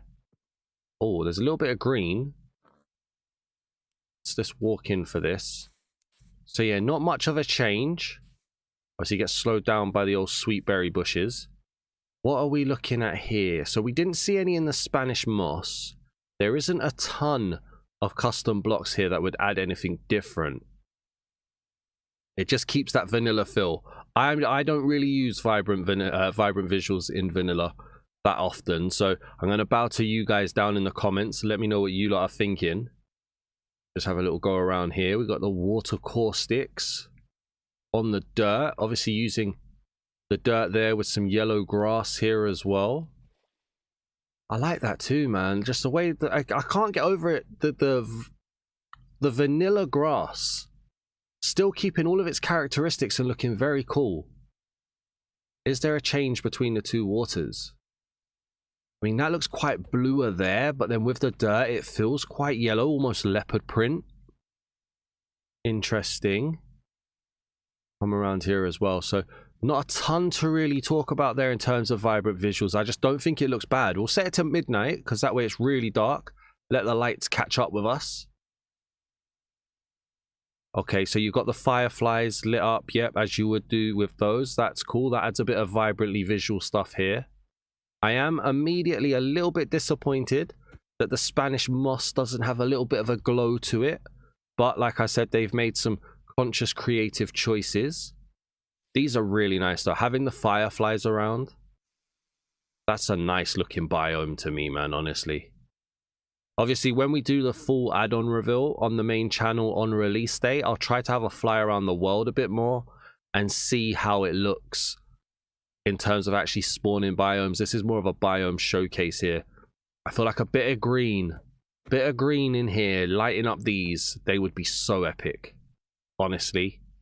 But yeah, those are the two biomes, to be honest with you. First time that I've seen them, pairing them together here as well. Let's move on to the next biome. Now, the next biome that I'm going to show you here is called the Wetland, and I'm going to be completely honest with you here. I like this from an initial aspect. I really like the water. Like, look at that. The water feels very purple, which is the first thing that's really jumped out at me. The second thing is actually the world generation here, and seeing how the water is like up level with the land at some point, almost like it's overrun and flooded like a wetland would. I think that's a really good effect that they've come to here. I don't know why, but it's really resonating with me here. I like it. I like how the water really just adds to that kind of mystery and mystique to it. It feels, looking at it here, very open, very plain, very bland to a degree. And I don't necessarily say it like it's a bad thing, but you don't look at it and immediately go, ooh, colors. But if you look at the way the world is and the land is, that looks really nice. Maybe I'm just weird, I don't know, but I think that looks really, really nice. And if we get down here, we can see, so we're using spruce trees here. We've got spruce leaves and spruce logs, so vanilla trees in here. We've got passive mobs spawning too. I can't immediately tell why the water is purple other than the fact that they've just changed the water, which is good. I'm excited to see how this is going to look with vibrant visuals. We've got more reeds in here as well, which is good. There's cattails, so we've got the custom foliage around here. The reeds do a lot for that overgrowth wetland feel as well. And if we come into this direction, as we've got cows spawning, one thing I'm not seeing, I don't know if it's a me. Oh, I didn't even think to do that. Okay. Wow. So I was coming underwater to see if there was any fish spawning because I hadn't noticed any fish. That is mad. Look at that. I mean, we say that vibrant visual water is really bad visibility. This is some dirty, murky water, even when it catches up. I like this. You know what? Remind me to do that. Somehow remind me to do that in the vibrant visual section. This water's got me really intrigued here. Let's come over here. What else have we got going on? So, what are we here? Mud. Okay, so we've got mud mixed in with grass. We've got, what are you? Toadstools. Okay. Custom foliage and decorative blocks. A lot of them. Cattails. Blue orchids. So standard dandelion and blue orchids. Standard roses. What tree is this? A willow tree. Using willow vines and willow leaves. Okay, custom tree. So what's that? Second one? Or is it was it a willow tree in the first one? Why can't I remember? I can't remember. It's one or two, whatever it is. But look at the fill here. Look how purple that water is. Wow. Okay, I like how spread out the trees are as well. Like, it's not a dense forest like you've got over there. It's very spread out. It's a very spread out land. If anything, that's ruining it a little bit. But there you go. Got the passive mob spawning here. Okay, so then if we set it to nighttime now, let's go to midnight and see what happens. So the water's still very dark, bluey purple. We've got hostile mobs spawning. That's good to see. It does feel quite dark because of the way the water effect is happening here. Okay. And then if we was to just like walk through it a little bit. Again, very noisy with the short grasses and the ferns. Just like looking around here. It feels murky. It feels swampy. How does water look when you get underwater now? Oh yeah, it's still darker, murky there. Okay. Alright, let me set it to vibrant visuals then, and let's see what we're dealing with there. Alright, so I've taken myself out of the biome because I want to show you this. I'm really, really impressed with this. Not the water. The water looks like it's gone back to quite plain, but as we start to move into the biome, let's see how this works. Into the wetland biome here. Look at it. It becomes overcast. It becomes dark. It becomes green. That's so nice. This is exactly what I like from a vibrant visuals effect. And if we drop down here and we try to just have a little run through, look at that feeling that you get. Running on the mud, coming through here, up here. That green overcast fill. I like that so much. I do feel like, you see how the light is hitting the spruce and then the light is hitting the willow. I think you can see a slight difference between how vanilla blocks handle vanilla vibrant visuals and how the custom blocks are handling it. These feel almost a little bit washed and wrapped in light, whereas the custom ones from the willow tree feels like the light is hitting it and it's absorbing the light. So there is a slight difference there. Maybe it's just me who sees that, maybe it's not. Let me know if you guys can see that too. But I think that's such a strong effect with that green coloring. That green, it's not really, like, it is a biome color, but it's not really. It's like an effect of a fog added in. That's really good. And then, unfortunately, the water seems to lose its purple. Now, I have been told in the past that there is some weirdness about Minecraft water in vibrant visuals and the detail that it holds. It's why there's, like, always a weird water color. What was with the sun there? Oh no, it's just going behind that. There's like always a weird watercolor or transparency in vibrant visuals, and it seems to be how Minecraft has programmed water.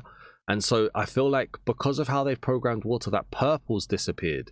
The water still feels murky looking at it, but then it just kind of feels murky anyway. And if we find like a deeper section somewhere over here, yeah, down here, let's get underwater. So in vibrant visuals, it loses that yellow tone.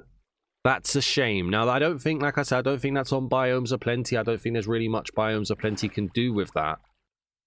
But it is just a shame. I hope Minecraft will upgrade vibrant visuals, the vanilla vibrant visuals, to do a lot more and not just depend on people doing it for paid, because stuff like this would look so good with that purple and that dark murkiness underwater. It doesn't look like fish spawn in this type of water, which is probably correct, to be fair. When was the last time you saw water living in fish living in murky water? But oh, seems to be a bit of jankiness there from the realm. We'll head over into this direction. But yeah, that's it. I love that overcast feel. You can tell I'm from London. I love that overcast feel. And then the reeds here. And then if we quickly set it back to nighttime, let it catch up with us. That's just standard night. Let's go to midnight. Sorry, that's weather. I'm getting a bit lost here. Here we go, midnight. That green makes it so dark. Look, trying to run through here. That green fog definitely steps up the darkness. But yeah, you get that weird water effect there. Not from Biomes O Plenty, that's from vanilla vibrant visuals. Maybe even custom vibrant visuals actually, but look at that. Visibility is so mad. This is strong. There's a creeper in a block there. How you doing, buddy? You alright? You seem to be trapped there for days. I'm sorry. This has been my favourite biome that I've looked at. I've looked at a few in general. I'm not recording so much in order at the moment, but so far, this has been my favourite one. I like the way this looks. More so in fancy than in vibrant visuals, but vibrant visuals as well. It felt really, really good. Let's go to the next one. We're going to go underground and we're going to go and have a look at one of the caves. Alright, so the first cave I'm going to show you then is a glowing grotto. And I gotta say, first initial impressions are I'm a little bit disappointed with what I'm seeing here. You guys probably aren't seeing much, so I'm gonna just go straight into the night vision. Let's just see what goes on. So we'll light it up a little bit. Now, we can see down here, look, we've got glowworm silk in the ceiling. We've got some custom block over here as well. What is this? This is a glowing moss block. We've got glowing moss carpet and glowing moss block. What is this on top? That's not the right pick. There we go. Glow shrooms there as well.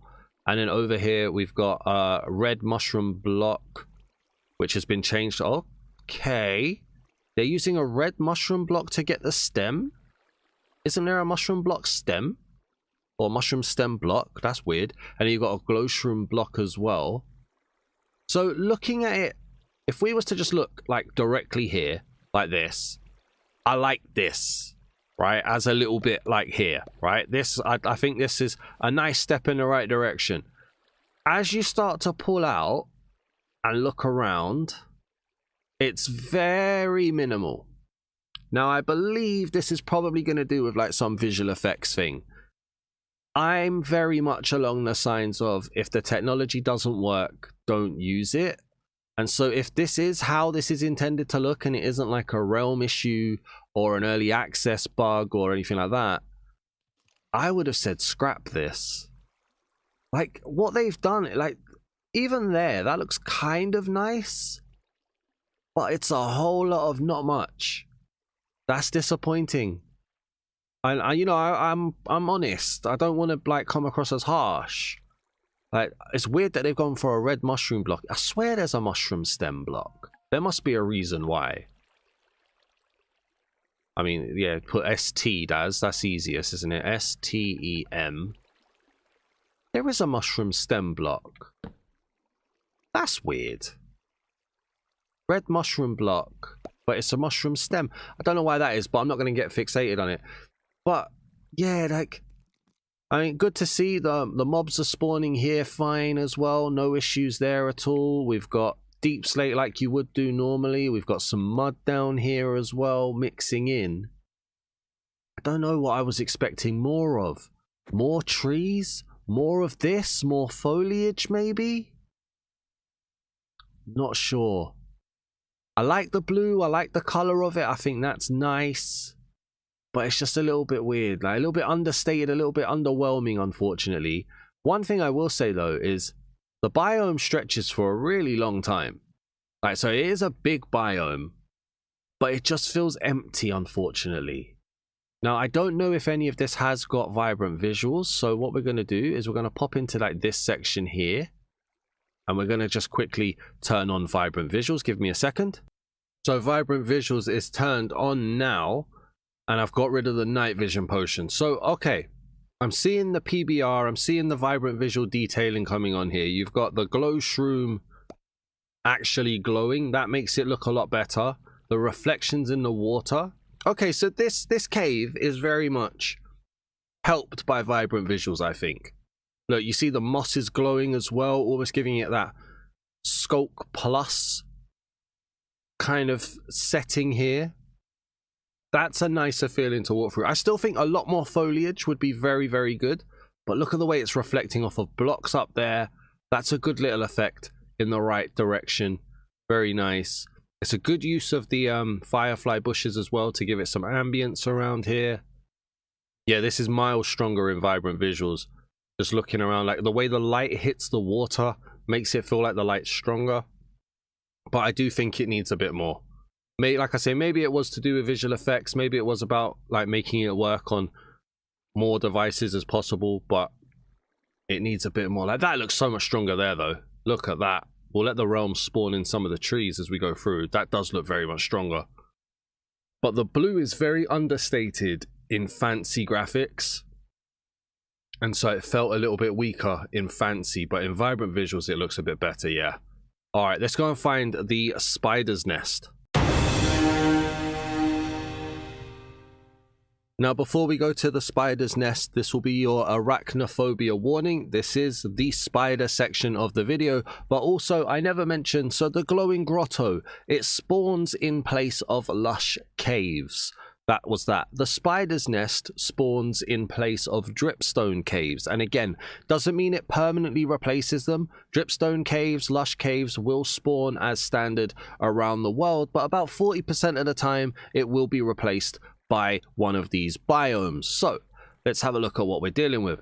Immediately, we got like a lot of webbing. I'm going to drink the night vision again just to get the full effect so you guys can see it all as we come through here. Okay, so this is rather creative. What's this? Hang on. Stringy cobweb. How does stringy cobweb work? Okay, so I can't place it. Oh, I can place it. Weird. Weird, okay.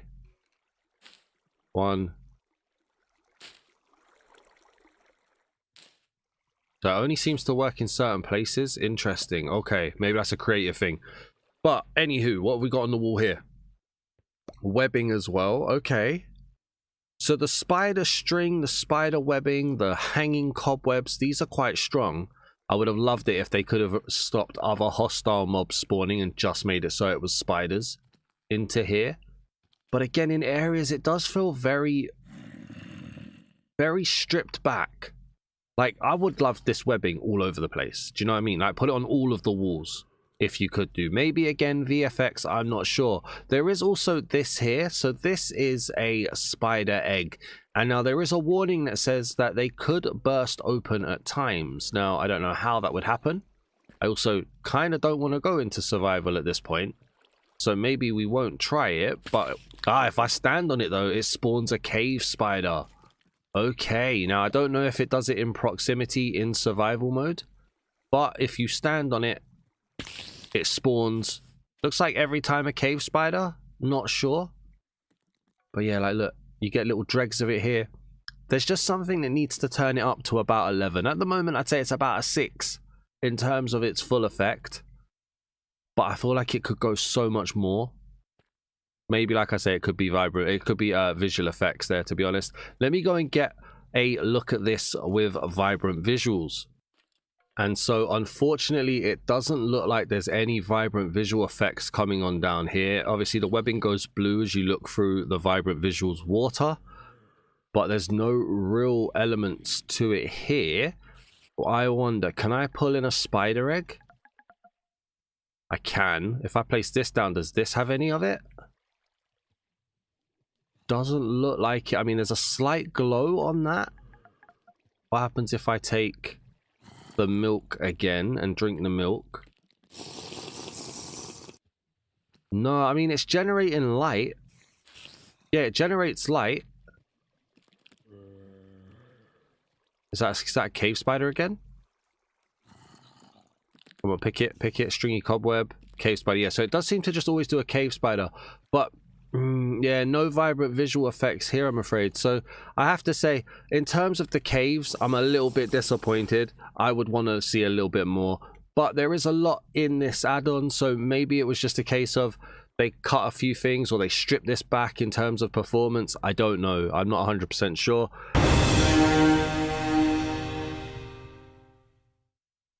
Now today's video is going to focus more on a few biomes that are centered around flowers mostly, and we're going to start today with a lavender field. Now this lavender field replaces forests at times. Again, if you haven't heard in the previous videos, it doesn't replace them 100% of the time, but the game will choose about 40% of the time to do a lavender field or to do a forest, or if other biomes replace forests, then that will expand the choice even more.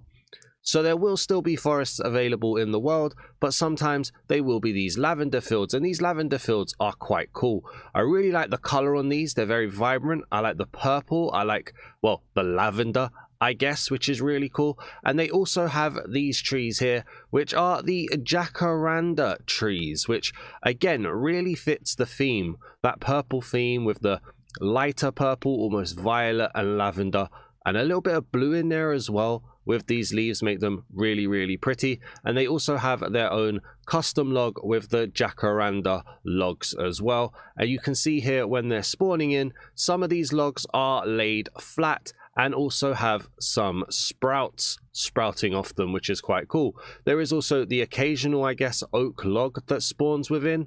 Maybe that's a little bit of an overlap from what's around, but I don't think so. I think there's actually a few oak logs splattered around, along with some flowering oak leaves, which unfortunately seem to give us a little bit of a glitchy texture here, which I hope will get fixed very, very quickly.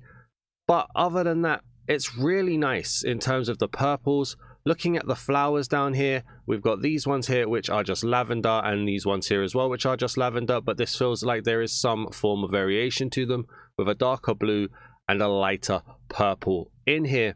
It's a bit full in terms of the amount of grass that we've got, because we've also got tall grass, we've also got standard short grass here as well from the base Minecraft game. So it does, from up here, feel a little bit busy at times with the amount of lavender and grass that's in here. But for the most part, I actually really like it. We can see here as well that we've got sheep spawning, which is good to know. So passive mobs spawn during the day. That's not going to ruin any gameplay elements.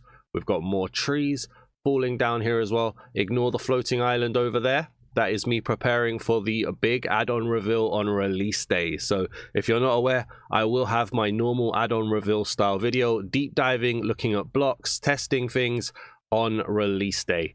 So that's what that platform is over there. But in terms of this biome, I like it. I think this is a really colorful, really vibrant, really different style of biome. If we say it's a nighttime, and we'll go to midnight for this, so it's pure darkness, do we get hostile mobs spawning in? That's going to be another important one for a gameplay point of view. Is this a safe zone, or is this a standard zone? There's not actually a lot of spots that are just going to give you plain grass blocks. Will that interfere with any mob spawning? I don't know. Do mobs spawn on grass and short grass and tall grass? Ah, here we go. Skeletons are spawning, so it doesn't really matter. They're fine in here. I am going to switch it on to vibrant visuals on here to see if something happens due to all of the colors, but I am making the choice going forward that if a biome looks a little bit plain, I'm not going to do a vibrant visuals. It takes too long to go and check. But because this is quite colorful, we can go and have a look. So bear with me a second.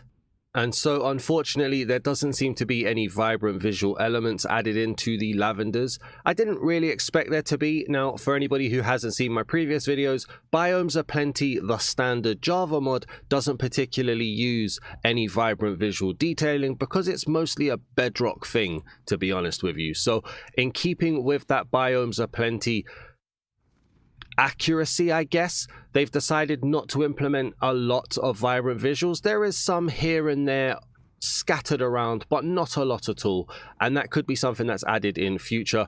But it's always worth checking when you have a nice and vibrant area like this. Let's set it back into daytime just so we can see how it interacts. Apologies for the sound of the phantoms dying, but you know, these types of videos, this whole series, it keeps me up all night. I don't really get to sleep. I think it's some good color though. It's not as bright, it's not as shiny as I was expecting. That's not necessarily a bad thing, but I think it's cool. And if we was to run through here, it still feels very Minecrafty in design in how they've implemented the lavender leaves, for lack of a better term. the actual lavender flowers themselves. But this is cool, and we've got loads of passive mobs around too.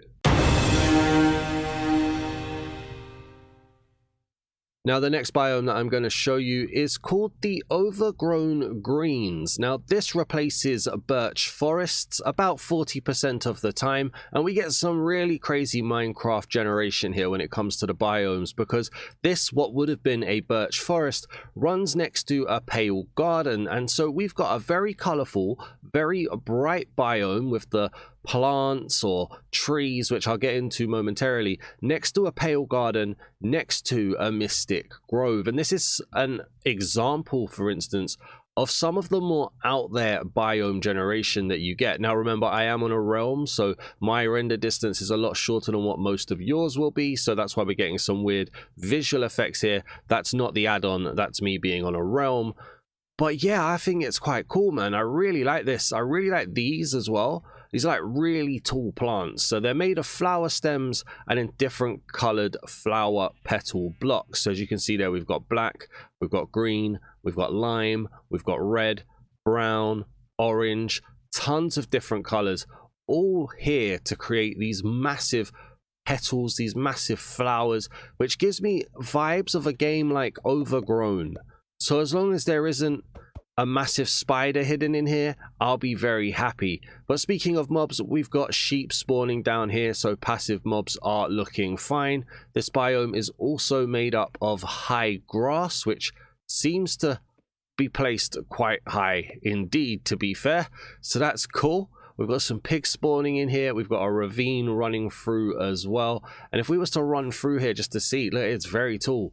You can walk through the grass. It's not talking about like bamboo levels of plants stopping you.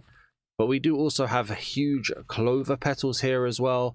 We do have clovers in general on the floor. We've also got flower buds here as well. And then over here, I think we've seen this in a previous video, we've got pink daffodils too. And it just gives this really striking effect with these massive flowers. Now, I know in a previous video, with the fungal jungle, for instance, it was mentioned that it made some people feel a little bit uneasy because there isn't a real world counterpart towards this. And they're probably going to have the same feeling here with the tall flowers. I think if we didn't have these tall flowers, this would be a much plainer, more boring biome, but also kind of like a really overgrown swamplandy biome. So I'm glad they added the colors. I think this is cool. This is what I was really expecting from an add-on like Biomes O Plenty. Considering I didn't use the Java mod, I was expecting some really tall, custom, bright biomes, and this is really striking that for me. We also have as well, we've got coarse dirt used here, we've got grass blocks used here, just the standard colors in here too. And this is really cool, man. We've also got over here, what's this? This is the old torch flowers here as well. I could do with that for my subscriber garden, the amount of people that tried to jokingly ask for a torch flower. So that's a good one. If you don't know, by the way, my subscriber garden, when I live stream on Saturdays 4 p.m. UK time, my Forever World has a garden dedicated to all of my subscribers. Why can I never keep my eyes open here? There we go. Where I'll put your name in the garden and you can be a part of my world as a thank you for supporting the channel. So do come along during my live streams and get your name in the garden. All I need to know is what your favorite flower is, but you can't choose torch flowers and you can't choose wither flowers, I'm afraid. So yeah, that is the overgrown greens during the day. Let's set it to nighttime here. And I think I am going to go into vibrant visuals again just to see if there's anything that happens with the flowers and the smaller flowers as well, actually. So what do we have here? So we've got more passive mobs spawning. I want midnight, don't I? I don't want night. Let's go here to midnight. On here, now how are we looking for actual hostile mobs? You'd never see a creeper in this grass, but what about zombies? What about skeletons? We got here, there is a creeper. I did see one. How you doing, buddy? But hostile mobs spawn here too, so that's very good. No color biome changes to note either, so let's go and have a look at vibrant visuals. And so we're back then with vibrant visuals enabled, and we can see the flower petals don't have any vibrant visual effects going on. We've got no brightness, no shine, no reflections. But over here, I guess this is somewhat in the Mystic Grove. What do we have? Is that the old torch flowers? Is it? No, not the torch flowers. These are the glow flowers. Sorry. Okay, so that's from the Mystic Grove. Go and check out the Mystic Grove in one of my previous episodes. I think it's on the main channel. This channel might have been, let me find out. I've got it written down here somewhere. Mystic Grove was in the first video that I did on the main channel. So if you have the playlist open, you can check out episode 1 on the main channel to see it. But yeah, in terms of vibrant visuals, not much going on here either. It's not necessarily a disappointment because I understand the creative choices behind it, so that's good. But I'm loving the custom blocks, I'm loving the custom plants, and I'm loving the custom greenery as well. Now, the next biome that I'm going to show you is called the Pasture, and the Pasture overwrites sunflower plains and flower forests. So sometimes you'll have a sunflower plain, sometimes you'll have a pasture, sometimes you'll have a flower forest, sometimes you'll have a pasture. And we've been quite blessed here, to be honest with you, because we've got a very long biome here. If we just fly around and let the realm load it all in for me, you can see pretty much anywhere that's got that softer, almost savanna tone of grass is going to be a pasture, more or less. Although that one looks like it might be slightly different over there. But we come around here and there's even more this way too. And this is a good point just to reiterate that this Biomes O Plenty add-on is using the official biome replacement technology. Now what that means is with the Minecraft biomes, sometimes you can get really tiny biomes. Like for instance, this cherry grove up here, pretty much non-existent, pretty much pointless. And then sometimes you can have massive ones, like over there we can already see the cherry grove is slightly larger. And the same thing will happen here. You could end up with small biomes, or you could end up with big biomes. It all depends on what the game decides to load in at the time, but it's the official technology, so you know it's done correctly. Now, in terms of this biome, what we can see here, we're using the standard grass block. It's been tinted this kind of yellowy green, but we're also filling it with tall grass. We're filling it with barley, we're filling it with more barley, so we've got variation of barley here, light and dark, to give it that colored variance texture. It's a very busy biome here as well as we fly around it, but it's a very bright, very yellow biome, which is quite cool. We've also got passive mob spawning here, which again is great from a gameplay point of view, and if we're walking through it, yeah, these are quite tall. It's very busy. I will say the biomes are very busy, and I know Minecraft in general is moving towards being a very busy biomed game with short grass and tall grass around. This is mad. This is crazy busy, but the yellow just makes me smile. I'm not gonna lie. The yellow really does make me smile here. Other than that though, it doesn't look like we're using many other types of blocks. Doesn't look like we're getting any trees in here or anything like that. So it's just purely barley. It's purely grass, it's purely open spanned, and it's purely yellow. And if we set it to nighttime here, so we'll go to midnight just to see, do we get hostile mobs spawning in? I'm always expecting this to be a yes, unless it's specifically stated otherwise. We've got a spider, so that's cool. But it's always worth checking from a gameplay point of view. And we can also see how that yellow is hitting at night. So we've got the yellow, we've almost got like a pinky orange style of barley here too. I think at night, actually, the two different color variances really strikes a pose. But maybe that's just me. I like this, though. This has been a really nice video for me in terms of the biomes. I think this has been a very strong selection so far. So let's move on to the next one.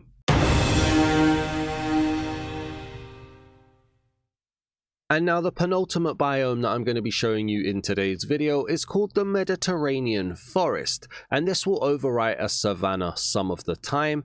And one of the calling cards of this biome is the fact that there are 2 trees that spawn in it by quite consistent values, and they are the cypress tree, and then over here as well, the more vanilla dark oak tree. These are the 2 trees that you can see here consistently. There also does seem to be the odd other tree here that spawns, which is the oak tree in a weird formation, so a more custom formation here, which we can see a few times too. But for the most part, it should just be cypresses and dark oaks that will spawn here. We also have podzol in this biome, and along the shorelines of this biome, you can see we've also got calcite, and this calcite can spawn across many different parts of the shoreline and just basically on water's edges. So we've got more over there, and I think if we was to fly over into this direction, I believe there's a bit of water around here somewhere, which you can see just there, a little bit of a pond with some calcite. And then again around here as well, just along the edge of the water, even more calcite too.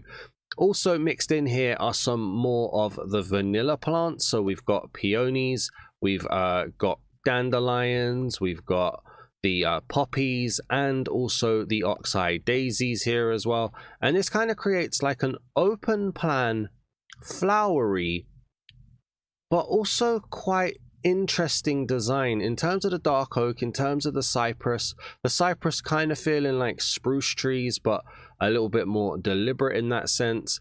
And then yeah, here look, we've got more calcite here, so a lot of calcite deposits spawning around here. And then over here as well, you can see very open plan, even with the height just moving around.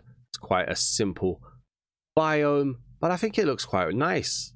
It's not as creative, it's not as customized or as bright as some of the other biomes that we've seen in today's video, so this isn't winning my favorite biome of today's video. I think that's still the lavender biome, but I mean, it does a job, doesn't it? Why not?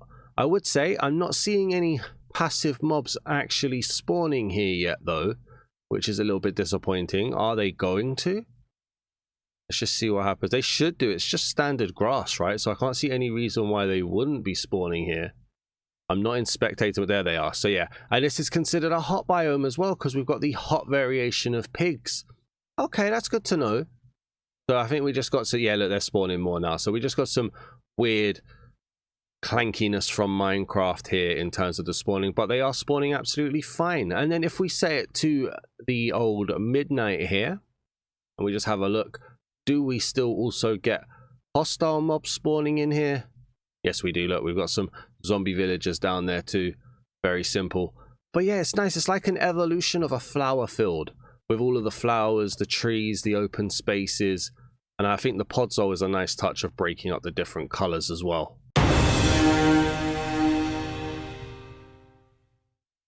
And so the last biome that I'm showing you in today's video is the pumpkin patch biome. This biome overwrites the taiga, so it's another biome that will be taking up taiga spawn. So I wouldn't be surprised if tigers start to become a little bit more rarer in your world. So if you find one, look after it. And well, I mean, it's spawning right next to this rather ominous biome here that we're not going to see in today's video. A little bit of a spoiler, but we're going to see this in the next video I post here about Biomes O Plenty on this channel. So just bear that one in mind. But I mean, we're seeing an awesome array of biomes straight away. Look at that. We've got the lavender biome here.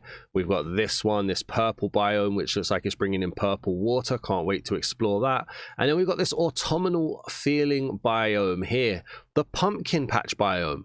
We've got flat birch trees down here. We've got this kind of savanna-ish, acacia wood-ish grass here too, with some really cool transitions in the grass, which is nice. That's what you get when you use the standard grass blocks. We also have passive mob spawning. We also have maple logs here again, so another appearance for maple trees so far, using the orange maple leaves for that autumnal fill. We've got pumpkin blocks, and these are some big old pumpkins right here. Look at these, with what looks like a tree on the top. That's an oak log tree, just to give it that top stem fill. Can I pick that back up? Can I pick that back up? You're not gonna let me? There we go. There we go. We'll repair that. But we've got little pumpkins, standard pumpkins. We've got massive pumpkins here, autumnal trees. It's just wow. The one thing that is a little bit off-putting for me, look, we've even got jack-o'-lanterns, dead ones and alive ones actually, with more mobs. The one thing that's a little bit off-putting for me is the big pumpkins. I don't particularly like them, not from a Biomes O Plenty point of view, but just from a in general point of view. I'm not the biggest fan of these. But other than that, the overall feel of this biome is really nice. It gives you that autumnal feel. This is considered a variant of the seasonal forest from episode 1 on the channel, I believe. No, the last video I did, episode 2 actually. So that's interesting on there. We've got the birch logs, we've got yellow maple leaves on birch logs here as well, so a change to the standard tree design, which is really interesting. There's grass blocks, we've got marigolds, we've also got yellow maple leaf litter. There's a lot of care being put into this, man. I can't even fathom how this has been done to make this, again, looking very full, but we're talking about rewriting standard trees, we're talking about custom designs, massive biomes. Like, there's a lot of work going into this, and you know what, I like it, man. I do. We've got the bright blue water over there from Minecraft 2 here. Gonna pass through this kind of deserty biome, another example of a small vanilla Minecraft biome here, and then we're gonna just loop around again and just get that full effect right there. Look at that. We've got a vanilla biome, we've got the pumpkin patch, we've got the purple biome for the next episode, we've got that biome, which I'm gonna assume is a tiger, but I'm not 100% sure. More pumpkin patch over here, leading into lavender. Look at how vibrant and alive the world feels. This is really, like, interesting from a forever world point of view. If you ever get bored of biomes repeating, it's just so alive, this world. I can't believe it. Now, obviously, how it plays, how it's going to be to live in is going to be something that's going to take a while to explore and enjoy, but this is such a nice presentation at the very least. So to start today's video, we're actually going to be looking at 2 biomes right next to each other. And to be honest with you, they flow really well. They are variances of each other, and they are the Shrubland and the rocky Shrubland. And you can tell the main difference here is the Shrubland is pretty much your grassy land with shrubs and bushes and stuff, whereas the rocky Shrubland has more exposed stone areas in here. Now, both of these biomes replace a plains biome, so if you're not aware, this add-on is using the official biome replacement technology, and that does mean that these biomes will overwrite vanilla biomes some of the time. I believe it's around 40% of the time. So sometimes the game will spawn in a plains biome, sometimes the biomes will spawn in as rocky Shrubland, and sometimes it will just spawn in a plain Shrubland instead. It will choose it at random, and it will use normal Minecraft biome generation to do so, which means you could end up with a small biome, you could end up with a massive biome, and you could end up with some craziness next to each other. So that's really cool. I like how they use the official technology. And looking down here, we are going to have to look up both together because I don't really know where one starts and one ends, other than the fact that this one has stone on it. But it looks very vanilla in fill. There doesn't seem to be much in the way of any custom plants or even custom trees being used. We've got oak leaves in here to represent the Shrubland. We've got bushes, we've got short grass, we've got standard stone. There's some granite around here as well, which is kind of cool. So different exposed stones. We've got exposed ore here as well in the rocky Shrubland, and passive mobs are spawning, which is always very good from a gameplay point of view. There looks to be some diorite up there as well, which may or may not be involved. We've got some gravel, all sorts along here.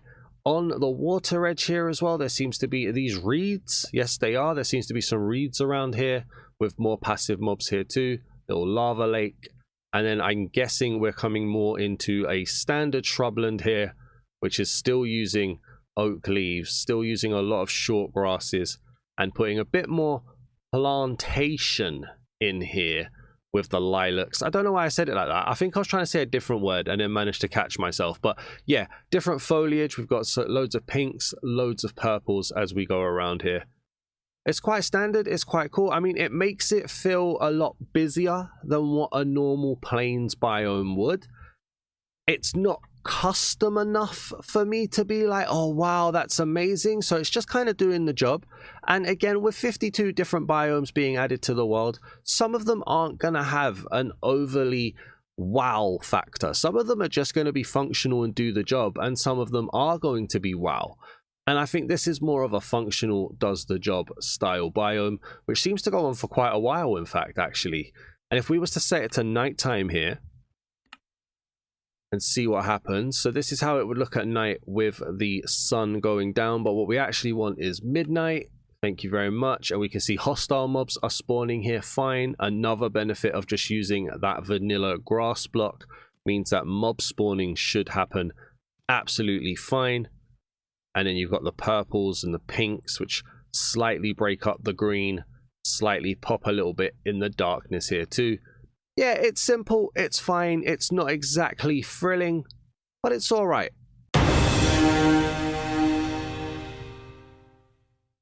The next biome that I'm going to be showing you in today's video is actually quite a big one. It's the Volcano biome. Now, this overwrites stony peaks, and it's actually quite effective in how it looks with the lava, the magma. The spawning of it is really interesting. It's right out there in how impactful it is with the darker blocks. We also get the kind of foggy biome change as well in the colors. Just look around here. It's quite a dead biome if you ignore the biome that spawned in the middle. But just focusing on this kind of would-be stony peak volcano area with the lava, with the magma block. We also have basalt here as well, utilizing a lot of those nether blocks, as well as black sandstone here, which I believe is a custom block added by this add-on. It's quite strong. Like, it just, the way it's so contrasting to the rest of the green, the way the biome colors get darker, and then when you disappear out into here, it gets a bit brighter again. It's giving you that darkness, that volcanic feel of horror. Now, one thing that this biome has over others is that no passive mobs will spawn within this biome. Obviously, they will spawn in the biomes next to it and could wander in, but these biomes will have no passive mobs spawned. We're going to check at nighttime to see if any hostile mobs spawn here, but there is also a variance to it over here as well, which I wanted to just double check. So this seems to be a almost better generation because it doesn't have that grassy feel in the middle. So we are still somewhat a slave to Minecraft's biome generation here, but this is a nice effect of it here. You don't have that biome plonked right in the middle like you do there.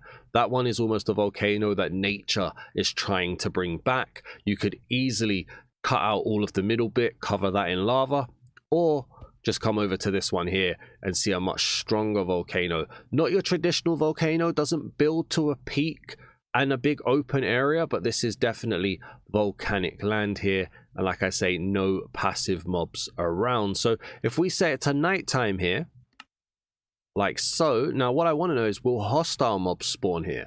My notes say specifically that passive mobs won't spawn here. This could be really interesting if even hostile mobs don't spawn here. This would be like a mushroom island level of a biome here, except they wouldn't even have mushrooms on it. This is a very restricted biome. Life does not exist here. I'm thinking of like farming opportunities here with mob farms. Well, actually, maybe they wouldn't even be allowed to. Oh, that's an interesting one, isn't it? Maybe you make it a villager area. I don't know.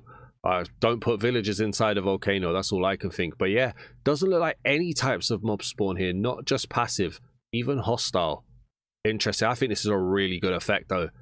This, honestly, this is the complete other end of the spectrum compared to Shrubland and Rocky Shrubland. And there is another biome that would... Oh, wait a minute. Wait a minute. A witch has spawned. A witch has spawned. Oh, the lava is affecting the light level. So it's only in... There's a spider there as well. So it's only in specific circumstances that hostile mobs will spawn here, because the light level has to be low enough. That makes so much sense. But hostile mobs will spawn here, making this place even more dangerous. That's cool, man. So what I was going to say is there is actually another biome that would complement this, but doesn't necessarily spawn next to it. And we're going to head to that one now. And that biome is the volcanic plains biome. Now, there is opportunity for this biome to spawn next to a volcano, but in the few times I've seen it, it hasn't done so. And this is another biome that shouldn't spawn passive mobs, but instead of having volcano activity here, this is more of like a dead land. And we've got, as you can see here, we've got obsidian spawning on here. We've also got black sand spawning on here. We've got grass blocks, or mossy black sand. Actually, let me wash my mouth out. That's not a grass block at all. That's a mossy black sand. So not really using grass, using that moss, using that sand here to create that darker area. We've also got these really small dark oak logs here as well, where again nature feels like it's trying to take back the dead land, but not doing the best of jobs with it here. And this is quite a sprawling biome in here as well. Again, very impactful in how dark it looks, very impactful in how dead it looks as well. Got a lot more obsidian here now too. This is an exciting little biome. It's not really got a wow factor. It's almost the complete opposite of the wow factor, in the sense of, like, you obviously had the Mystic Grove from a previous video on my main channel, I believe, but this one's quite effective in how dark and dead and dreary it is. And I like it, man. I think this is something that Minecraft just doesn't have anything to do with at the moment. There is no biome like this in the overworld that I can think of. Let me know if you can think of one. I don't even think a desert would count, because this is so different. This is a definite dead wasteland here, which just looks really nice. So powerful in how it feels, man. I can really get behind this from like a lore point of view. I wish there was a way to force it to always be next to a volcano, but unfortunately it doesn't seem so. But if you can get that perfect mix of Minecraft biomes with this next to a volcano, you've got something very, very strong here. And then if we set it to nighttime here, again, I'm going to want to do the midnight one. That's still night. Me and the UI, we don't get on here ever. Midnight. Thank you very much. Boom. Let's see how we're looking in terms of hostile mob activity. We've immediately had zombies spawning, so it goes from being a wasteland to being a dangerous land here. That black on green as well is so strong.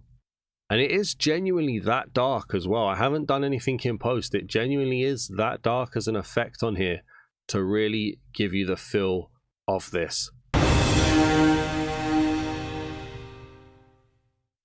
Now, before I reveal the first biome, let me make one thing perfectly clear. Every biome that gets featured in today's video is a biome that should not spawn passive mobs. Now, I know you just heard a cow. I haven't quite entered the biome yet, but passive mobs will not spawn in any of the biomes being featured today.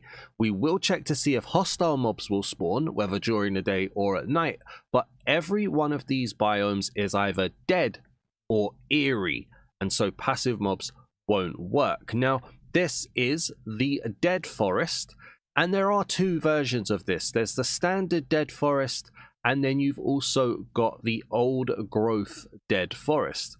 Both of these biomes replace the old growth pine taiga biome in vanilla. Now, I can't say I've ever knowingly come across an old growth pine taiga. Everything's just a taiga to me. But hey, maybe you guys have. And what you'll see here is a lot of dead trees. Now, there are some trees that seem to still be living on. I don't particularly like having these trees here. It's a little bit of a mood killer for me. I don't necessarily mind these trees. I think these trees work as a dying tree. It hasn't quite hit that decaying level yet, but you can tell it's past its sell-by date. And then these ones here are more dramatic dead trees as well. And you can see these ones are using dead leaves. They're also made up of dead logs as well, whereas these are considered oak trees with oak leaves, but the biome color making them look like they're definitely on the way out. So I'd like to probably see these removed if I got to make the decision, but let me know what you guys think down in the comments. Do you think it's okay to have a few trees that are alive that haven't quite died in a biome called the dead biome? I'd be very interested to see what you guys think. Maybe we've had some janky biome generation, maybe it's a bug, I don't know, but let me know what you guys think. Let's assume this is intended for the moment. We also have a leaf litter lying around here for those leaves that are dying. We also have the standard vanilla grass here with that yellower tint. And we also have dead bushes here as well to show off the fact that it is dying. If we come up over here, I believe it is. Yes, here we go. We can also see that this tree, this dead tree, is utilizing dead branches. Now, again, being a little bit critical for my own preference, I'm not the biggest fan of these on custom trees. I prefer when trees use logs to give off the dead branch, or to give off a branch effect even. I think that's more vanilla Minecraft, but again, let me know what you guys think. Do you guys mind dead branches, or does it feel a little bit weird? I have to say though, I really like the full-on dead trees. I like the way the leaves, you can see there's chaos to these leaves. They're already dead, they're holding on, but you can tell they're gone. I think these are really effective, and I like having these ones here which show that they're dying as well. Although even though we're using official tech, there is still some weird leaf generation, which can be a bit weird. But maybe it's necessarily this tree hasn't fully died yet. Maybe this leaf is holding on and hasn't quite died. I don't know. Make your own lore here. We can also see there's no passive mob spawning as well, which is very good. Now, of course, passive mobs may wander in. They could spawn in this biome here and walk down the hill. Nothing wrong with that. But in terms of this actual area, there doesn't seem to be anything going on here. If we set it to midnight, let's see if we get any hostile mobs spawning in.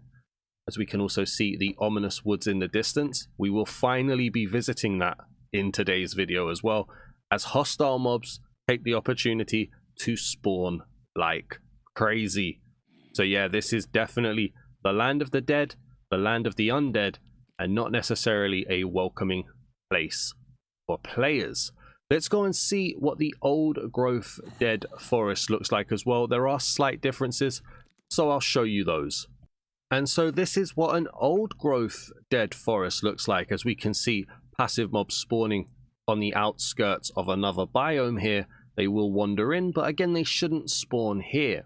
Now, a big change that we have in the old growth compared to the plain dead biome, or the dead forest biome, sorry, is that the trees are a lot taller. They remind me of spruce trees in how they're kind of really tall, and then also have very little leafage on them too, to show these have really had a bad day here, to be honest with you. They're also using the dead branches, they're also using the dead bushes and the leaf litter, and as well using the standard vanilla grass, and in places as well to really set this out as being different to the standard dead forest. There will be patches of podzol around too, but these trees, I like them, man. I think these dead trees are very nice. They really capture the decay of the forest. I feel like maybe like a fire has crept through here or something. But I do have to just double down. I think this is really ruining the effect. Maybe it's to do with the borders, I don't know. But there's some here. The leaves are just a little bit too bright and vibrant for this biome for me. So I'd like to see that removed myself. But who knows? Maybe you guys like it. Let me know down in the comments. There's also some more podzol here too. And then if we set it to nighttime here as well. So we're going to go to midnight here. Let's just double check. Do hostile mobs spawn here too, as we get a few passive mobs wandering in. This isn't the land for you guys, my dudes. Run away.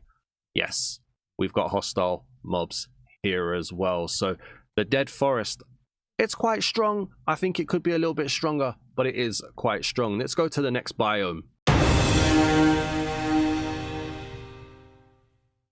And the next biome that we have here, continuing our eerie theme, is the Wasteland. Now, this will replace deserts about 40% of the time. Every biome replacement that occurs never overwrites every biome, but it will occur about half, maybe just less than half of the time. The game will choose a custom biome instead of the vanilla biome it's replacing. And here we can see it is a very barren land. We've got some dark water effects that we're going to get to later. We've got dead trees around here, but very sporadic, not exactly filling it out. And again, passive mobs should not spawn in this biome either, making it a very difficult biome to live in. We've got more of the dead trees. with the dead branches, with the dead leaves here as well. And the ground, instead of being made up of vanilla grass, is actually made up of a new block called dried salt. Look out for my full add-on reveal on release day to see all of the stuff that this add-on does actually introduce to the world. We can also see here as well, we've got not only dried salt, but dead grass here as well. We've then got desert grass to add some more texture and different coloring here. And it's such a strong effect for that barren land. If anything, this biome's done a little bit dirty by having such bright, vibrant biomes spawn next to it. But it's Minecraft, you know what I mean? Minecraft biomes do spawn a little bit crazy. You do get a desert right next to an ice plain sometimes. And here, if we just look at it like this and see that really barren land, I think it's quite an effective biome. Not necessarily one that you're going to want to visit a lot, but a very effective biome nonetheless. And on the shores of these biomes, the water is dark, it's ugly, it's nasty, it's beautiful. I think it's really, really cool. And then also, instead of a lily of the valley, or as I like to call it, a lily of the valley, we do actually have wilted lilies instead, showing death, showing that the world is not as vibrant as it used to be. One day I'll learn how to finish my words. That was not as vibrant as it used to be. Just looking around here as well, you can see it's really dark, it's really grey, not as grey as stone, almost hints of brown. But I think it's so cool. I think it really does add that eeriness to it as we look around. And if we go and set it back to midnight again, let's just see, do the hostile mobs spawn? How dark is the world? It goes a little bit more grayscale, a little bit more monotone in places, but yeah, hostile mobs are spawning like they should. Hop around here as well just to get that full effect on here too of how it's looking around here. I think this is cool. I mean, it's not going to set any worlds on fire, you know, it's not going to be like a big wow factor, but I still think it's very strong. And look how dark the water gets here too. I think that's nice. And there is a variant to this. Now, I can't really say the name properly. It's called a Wasteland Steep or a Wasteland Step. I don't know. I'm not sure. But let's go and find one and see how that looks compared to this.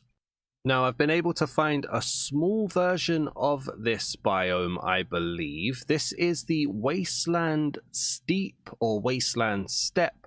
There aren't any trees here.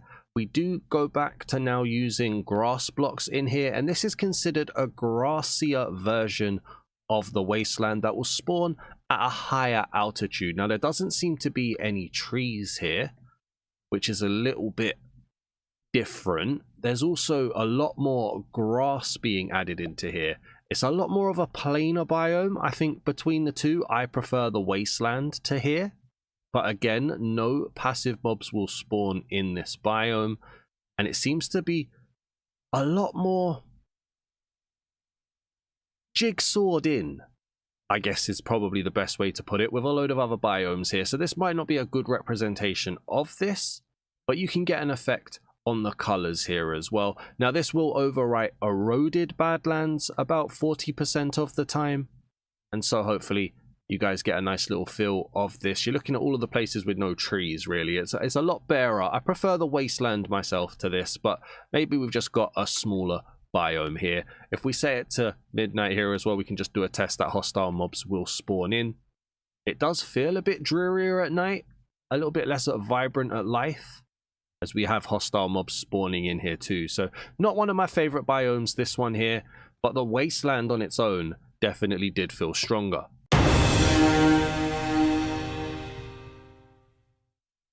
Now, whether rightly or wrongly, I feel like this biome has been looming over us for a few episodes. I feel like we've seen it in the distance, and I've been super excited to check this one out. This is the Ominous Woods, and it just feels like such a strong effect from up here far away. We're looking at purples, we're looking at darkness, and I'm really, really excited to check this one out. This apparently overwrites old growth spruce tigers, and what I want you guys to do to begin with first of all is actually focus on the sky, because as we enter the biome, the sky will do the most subtle of tick down to a darker purple. I don't know if you noticed it there, so we're just going to pull back slightly. It's purple at the moment. I'm going to just pull back, and it should start to slowly, there you go, look, just goes a little bit more blue, and I think that's such a nice subtle touch. And we can see here it's a lot darker purple actually in the biome.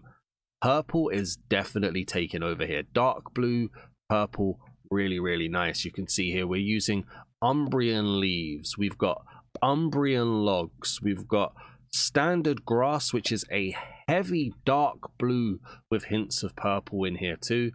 Over here as well, we've got knotted Umbrian logs on the trees. We've got 2x2 trees. We've got 1 trees here, 1 block trees. It's such a nice feel. And again, mobs won't spawn. Passive mobs, sorry, won't spawn in this biome. We will check it at night, but it just feels such an experience. So if we get down here, first of all, and just walk through it and just see what happens. What else do we have here? We've got dead grass down here. We've got wither roses around here. I did not realize that. So an easy way for players to get wither roses. Let me know how you guys feel about that. Wither roses is one thing in Minecraft I never experience because I don't fight the wither. So to be able to get these a lot easier is definitely a choice. There seems to be quite a few of them that spawn around as well. There is the odd dead log in here with its dead branches as well. We also get red maple leaf litter, almost giving it a feel of blood on the floor. Is that because it's spawned next to a maple biome? Let's keep an eye on that as we walk in. I love the effects of the trees here, these knotted versions. Really, really nice. I think this is a strong biome. This might be one of my favorites. It's quite grounded. It's not necessarily out there with bright colors and vibrant feel, but this might be like a very good effect. I think that red maple leaf litter may have come from the biome next to it. May have been a little bit of a bleeding of the two because there doesn't seem to be any more. But yeah, just looking in here. Now, I feel like this biome is really going to come to life, pun not intended, at night.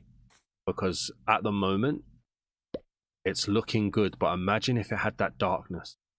That darkness feeling. I mean, chuck some creakings in here as well. Oh, why didn't this take over? I don't know if that could have worked. Taking over like a pale garden, but kept the creaking. That could be interesting. Let's set it to nighttime here. But we had a hovering tree, but that's actually spawned on the grass. That's fine. Okay. Let's set it to midnight. Let's have a look in here. That purple really does pop at night. Immediately we've got an enderman spawn as well, just to add to the ominous there. There's the zombies here as well. The spiders. There's some nice little particle effects from the enderman here too. If they could put a little bit of more of a fog in here, I think that would be so good. Really lean into that name of ominous. But I like this, man. Let me know what you guys think down in the comments as well. Wither roses, they're not all over the place, but they're definitely in places here. This zombie's having a whale of a time on here as well. And then if we pull out here and just have a little look again at it at night time, I like the way that the leaves don't make it to the top of the logs, and they get that little kind of extra brightness on the top because there's no leaves. There's a pale garden over there as well. Look at that effect. I think that looks really nice. I'm really going to be keen to see what you guys think, because some of these biomes, they haven't been the most vibrant, they haven't been the most exciting, but the fact that they, look, there's even one behind me, look. The fact that they don't spawn passive mobs, the fact that they give off that dying, eeriness, decaying, ominous feeling.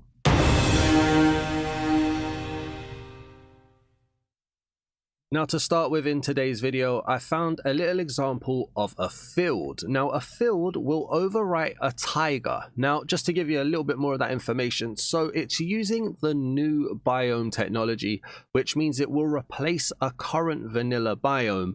And 4KS Studios and the people over at Biomes O Plenty are able to set how often that happens.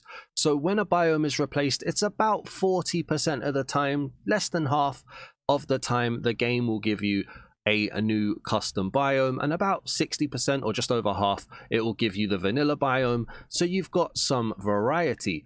It also means that biomes are going to be very similar to the vanilla biome spawning. Sometimes you can get really small biomes, sometimes you can get really big biomes, sometimes you can get broken, shattered biomes where there's a little bit of this, a little bit of that, and a little bit of this. Here we're in a tiny example of a field. Now a field is going to be filled up with shrubs, which we've seen in other biomes already on the series. It's also got a lot of flowers, and it's got spruce trees around, and you can see already, look, passive mobs are spawning, so there's no gameplay issues here at all. In terms of the flowers that we're dealing with, we're going to have some purple wildflowers. We're going to also have some white lavender spawning around here. Looks like we've got little white lavender and we've got tall white lavender. A bit of variation. We've also got some vanilla, well, that's sprouts, so that's not vanilla, but vanilla flowers like the rose bushes. There's some dandelions around, and yeah, you can see it's just kind of not necessarily an open field because we do have trees, we do have these smaller shrubs in here as well, and there is a lot of vanilla, which is great from a performance point of view and just from keeping it looking like Minecraft. But this is a small version of what a field would look like. There is another version of a field as well. I believe it's called a forested field, which we'll look at shortly. But before we do that, let's set this to midnight. Let's just see what it looks like at night. Let's see that hostile mobs can spawn and just make sure there's no real gameplay issues in here. We get through here. The flowers pop really nice at night, but this does feel very vanilla in the way it's made. They haven't changed any colors. They're using a lot of vanilla trees. The shrubs are different and the flowers give off that custom feel. And here's the hostile mobs as well. So doesn't look like we're going to be having any gameplay issues, if I can talk today, at all. It looks like it's absolutely fine. So why don't we go and see what the variant looks like with the forested field as well. And so what we've got here is another small example of the biome. So this is a forested field. This will also replace tigers. So tigers will be less prevalent, I think is the word, in a Biomes O Plenty add-on world. But they still use spruce, so maybe it won't feel too bad. And a difference here between a forested field and a plain field is that there's a lot more trees and also a lot more sprouts down here as well. But again, it does feel very vanilla. I mean, we've got the little sprinkling of purple wildflowers around, we've got the sprouts around, but this is a very true to vanilla biome here. And like I've said before, I've really got over my questions about whether or not vanilla's good. I've come to agree that I think it's good. I've been listening to you guys' feedback. I've been listening to a lot of knowledgeable people telling me how this will help in terms of performance. And you can see here, look, I'm on a realm and I'm absolutely smooth. I'm not getting any lag at all, which is great in here.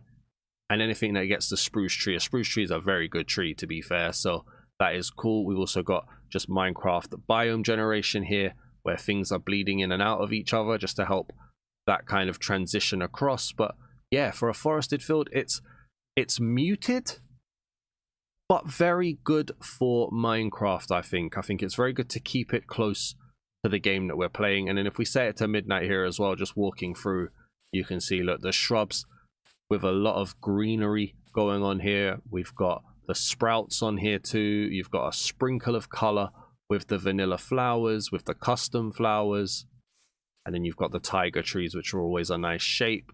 Not seeing any hostile mobs at the moment, although over there, yes I am, there's some zombies there as well. So I can't envision any gameplay issues occurring in this biome or in the field either.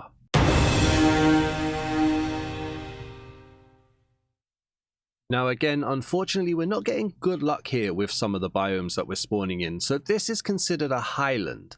Now a highland will replace a meadow in the world, and you can see it here. It spawns at like a elevated area. It's quite a plain place, but there are boulders of mossy cobblestone around here. So again, a very muted biome, and the fact that it is so muted probably doesn't matter so much that we're in a smaller version of it. Again, Minecraft biome generation, some biomes are going to be tiny, some biomes are going to be huge. and it's all at random here, but you can see definitely got naturally generating cobblestone. We've got mossy cobblestone here as well. And yeah, again, just very vanilla. Passive mob spawning here as well. Now, one feature which I haven't been able to see here, but one feature of a highland is that apparently emerald ore should spawn here as well. Now, I don't know if we've got the opportunity to go into spectator and seeing it. Unfortunately, it doesn't look like it.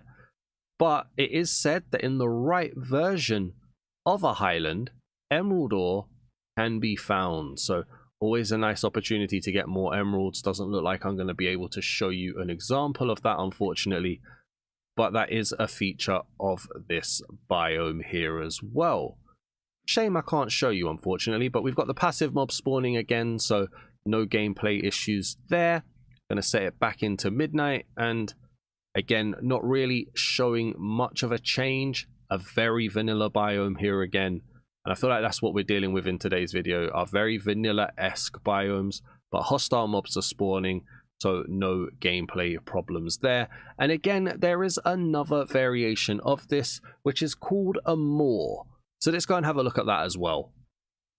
And so that variance of the highland, the moor, is here, and it does replace wind-swept forests and wind-swept hills. Now, one big difference of this biome from the highland is that there doesn't seem to be any boulders around. We've got no cobblestone, we've got no mossy cobblestone, and instead we have a lot more flowers.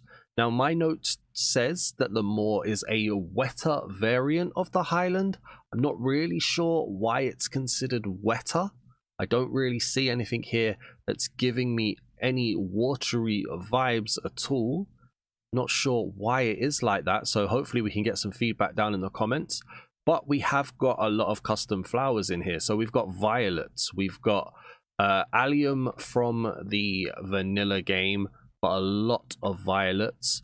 We've also got bushes, we've got short grass, we've more bushes here. And yeah, it's still very muted. That's this video. Very muted in my opinion. But you need muted biomes. Not everything can be brighter green and blue. So while I'm a little bit not excited by these biomes, I can understand them being here. And listen, 52, 53, however many biomes it's going to be, it's above 50 biomes at launch. They're not all going to be amazing. And again, in terms of this biome, there should be emerald ore spawning as well. Again, I can't show you that. I would raise a question on whether or not that spawning is happening, or that generation is happening. So that's one for 4KS Studios there to maybe just double check and confirm, but we haven't been able to see any examples of it. But yeah, this is what a moor would look like, and that was what a highland would look like when we went over there. And if we set it to nighttime, just to confirm the gameplay elements, do we get any hostile mobs in here? Yes, we do. There's a creeper right there as well, next to the passive mobs from daytime.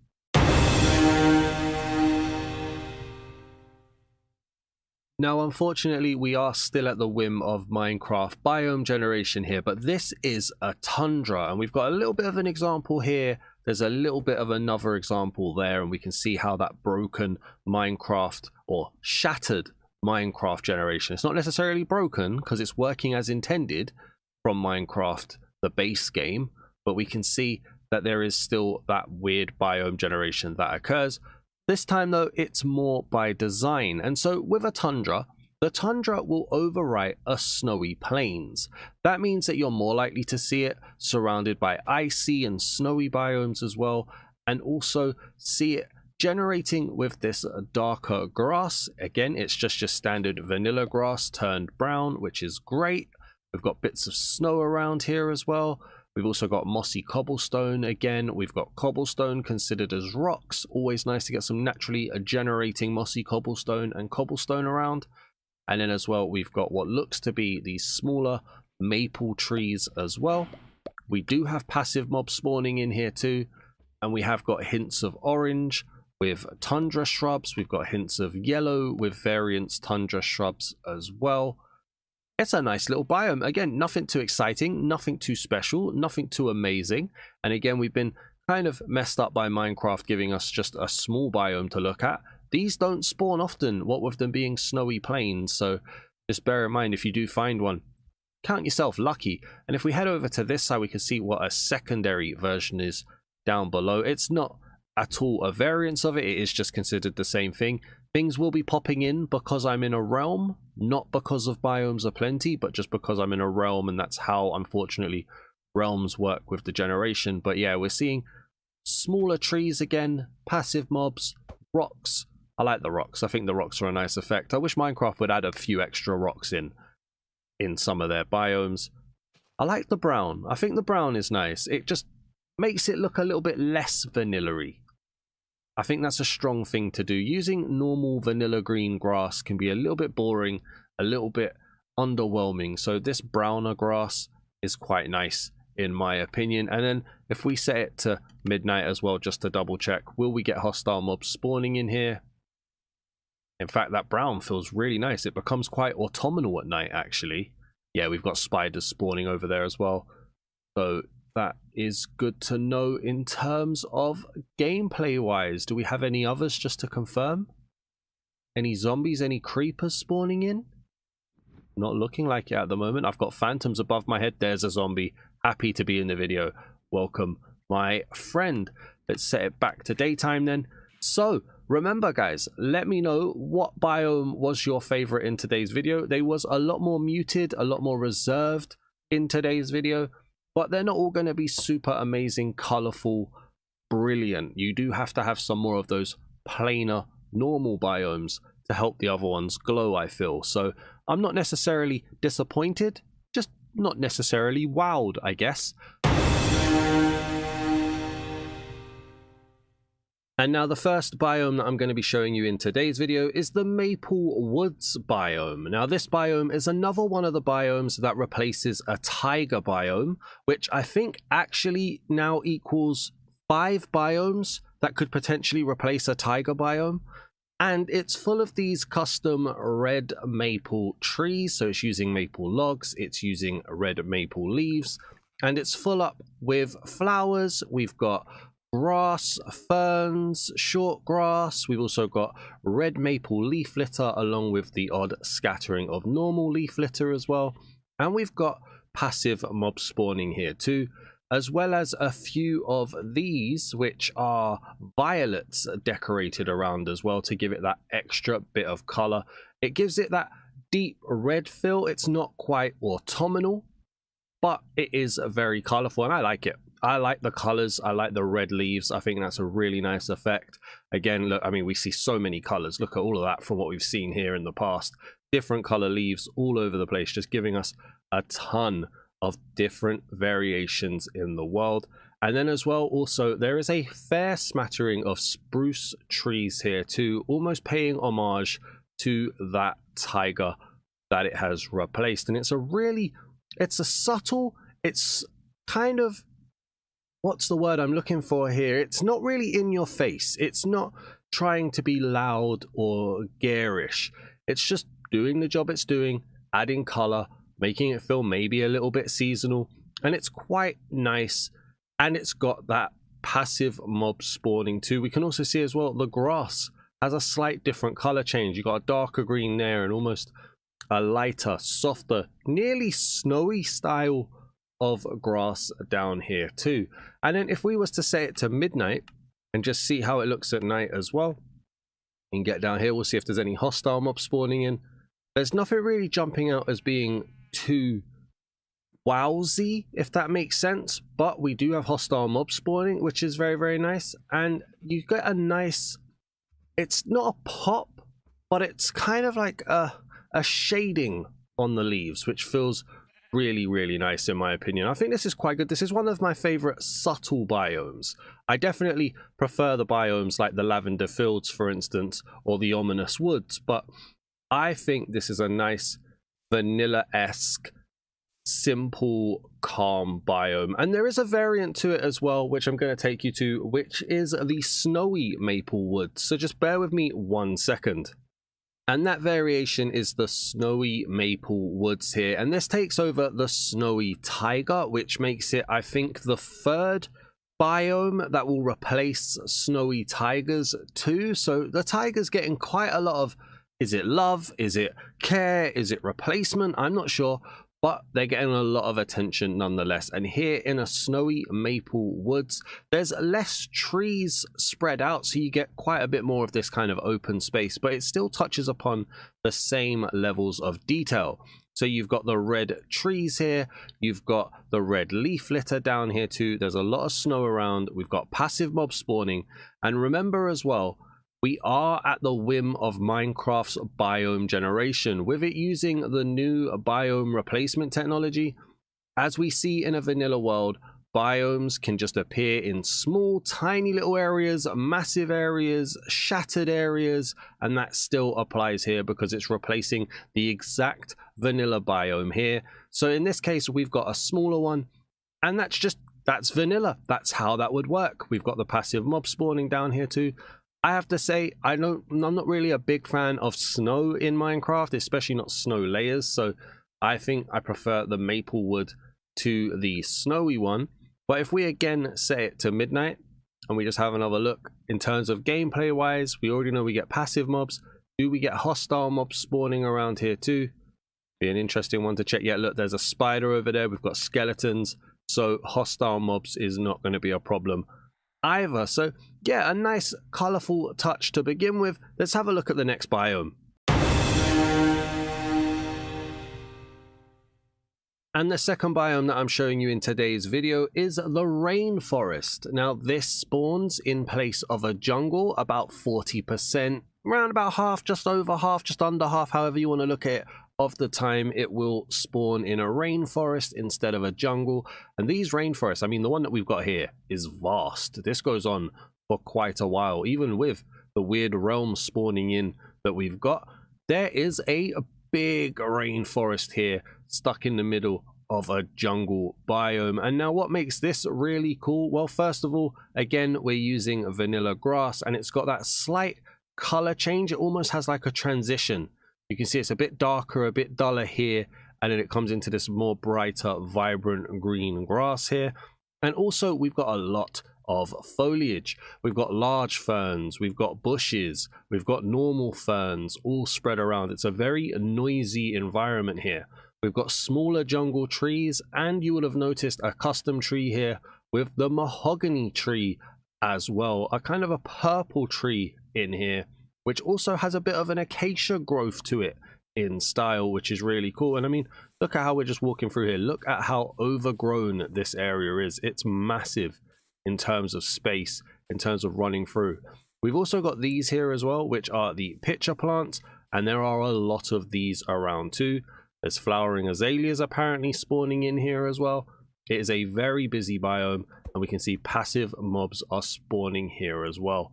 It's massive. We've got flowers. It's crazy how big this biome is. It's almost a perfect example of what I was saying to you about smaller biomes and bigger biomes. Look, coming up the top here too, loads of growth. Absolutely crazy how this is looking. And then look at that world effect as well. As we're seeing more and more biomes that we've seen in previous videos, we can see it's just building a massive area. Jungles, it's so much. The world just feels so different now that we're seeing more and more biomes coming through here. It's absolutely crazy. And of course we are going to be testing, so we know passive mob spawn. What about at midnight? Let's see how we do here. So the grass loses its bright and vibrant, and immediately we're getting hostile mobs spawning here too. But look at how just busy that landscape looks with the trees. This is nice. Again, a little bit vanilla, a little bit calmer than what we've seen in some. No real massive wow factor, but it changes enough. It has enough of an effect, for me at least, to really seem like a good biome. I'm really impressed with this actually, just to see what 90, maybe 85% of vanilla can do if it was repurposed, and then just a smattering of a new tree or a new style of grass. It's a lot. But of course, look, I mean, look at this. We've also got the old big drip leaves in here as well. Crazy. What's this down here? This is an orange cosmos. So we've got custom flowers here as well. Wow, I didn't even see that. And then you've got that dark canopy as you walk underneath. And there is a variance to this as well, so let me show you that too. And that variant is called the Rocky Rainforest. Now, the Rocky Rainforest will overwrite a bamboo jungle about 40% of the time, and while it does have some similarities to the other rainforest, you can obviously see straight away that a wow factor is brought in with some bright, vibrant color, because they introduce a different tree to begin with. This tree is the jacaranda tree, which is not always a good word for me to try and say, but the jacaranda tree uses logs and jacaranda leaves here. And then we also have smaller jungle trees, again a lot of green foliage, and we have a smattering of mahogany trees in here too. So it's almost like the best of both worlds here, with 2 custom trees and the vanilla stuff too, along with, look, you can even see here we've got cocoa beans spawning in on the trees. We've got orange cosmos spawning in down here as well, with vanilla flowers even more so. And then another one that I hadn't noticed was this. So there are terracotta spawning here too. Cyan, light gray, standard. We also have a light blue here as well, to really help drive home that earthy, hilly aesthetic that we've got going on here. I prefer this one to the rainforest, but it's very close. I like the way the rainforest looked with the mahogany, but that purple really just, it really tickles that custom itch that I normally have, wanting to see brighter colors. I think this is really, really cool. I've seen passive mobs spawning in here too as well, so in terms of gameplay wise, there should be no issues. There are the sheep down there, for instance. And again, if we do the test and we have a look at midnight, just to see how does the colors look, how does the spawning look, let's have a go. I mean, look at that again, more biomes just spawning in the distance. The jacaranda, see, I can't say it, the jacaranda tree keeps a little bit of a blue to it, a bit less purple, maybe a softer violet. We do have the hostile mob spawning in here too. Now, I don't know if this grass stuff is supposed to spawn on terracotta, but for some reason it is. So there we go, that's there. But yeah, I'm just glad that the gameplay is working. That's all good.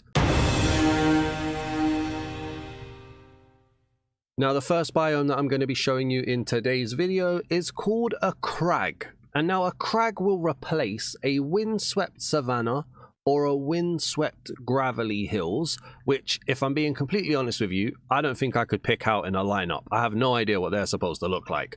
But it will replace those about 40% of the time using the new biome replacement technology, meaning that you're going to get those biomes occasionally, but you're also going to get this biome too. So what this is considered a jagged, what's it say? Jagged mountain. And it's made up of different types of stone, blanketed by moss, and also has the odd emerald ore around. Now we can see we do have some mountain areas here. We've got naturally spawning cobblestone. We've also got coal spawning in here. We do have, I think somewhere around here was some iron as well. Yeah, look, we've got some iron spawning there. And if I did see correctly, yeah, just over here, we've got an emerald ore too. I'm guessing the cobblestone is what gives it that jagged edge style feel. But I like it, man. I like the way the moss is kind of patched in and around. It's not a particularly exciting biome. It definitely breaks up those more stony areas that you get in a vanilla world. So that's always a bonus. There's no real frills here, no real excitement going on. But I think it does the job quite well. I like the fact that the moss is here. I like moss being spread in. I like the mountainous areas too, and how it comes up the top here. Maybe it would have been nice to see a few moss sporadically put in as if it was like growing up, or even a bit more mossy cobblestone. I've just noticed some mossy cobblestone here, which is good, but just to give it that pathway up. But maybe that's nitpicking, I don't know. Let me know in the comments what you guys are thinking. I like the idea of naturally spawning cobblestone. I think it's very good to give texture.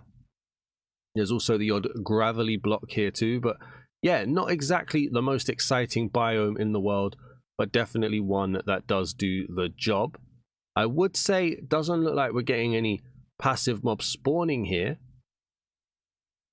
which I'm guessing is because passive mobs spawn on grass. Correct me down in the comments if I'm wrong, but passive mobs spawn on grass, don't they? And this isn't a grassy biome. Obviously, we've got grass around, so they'd walk in, but I don't believe you would expect to see it here on stone.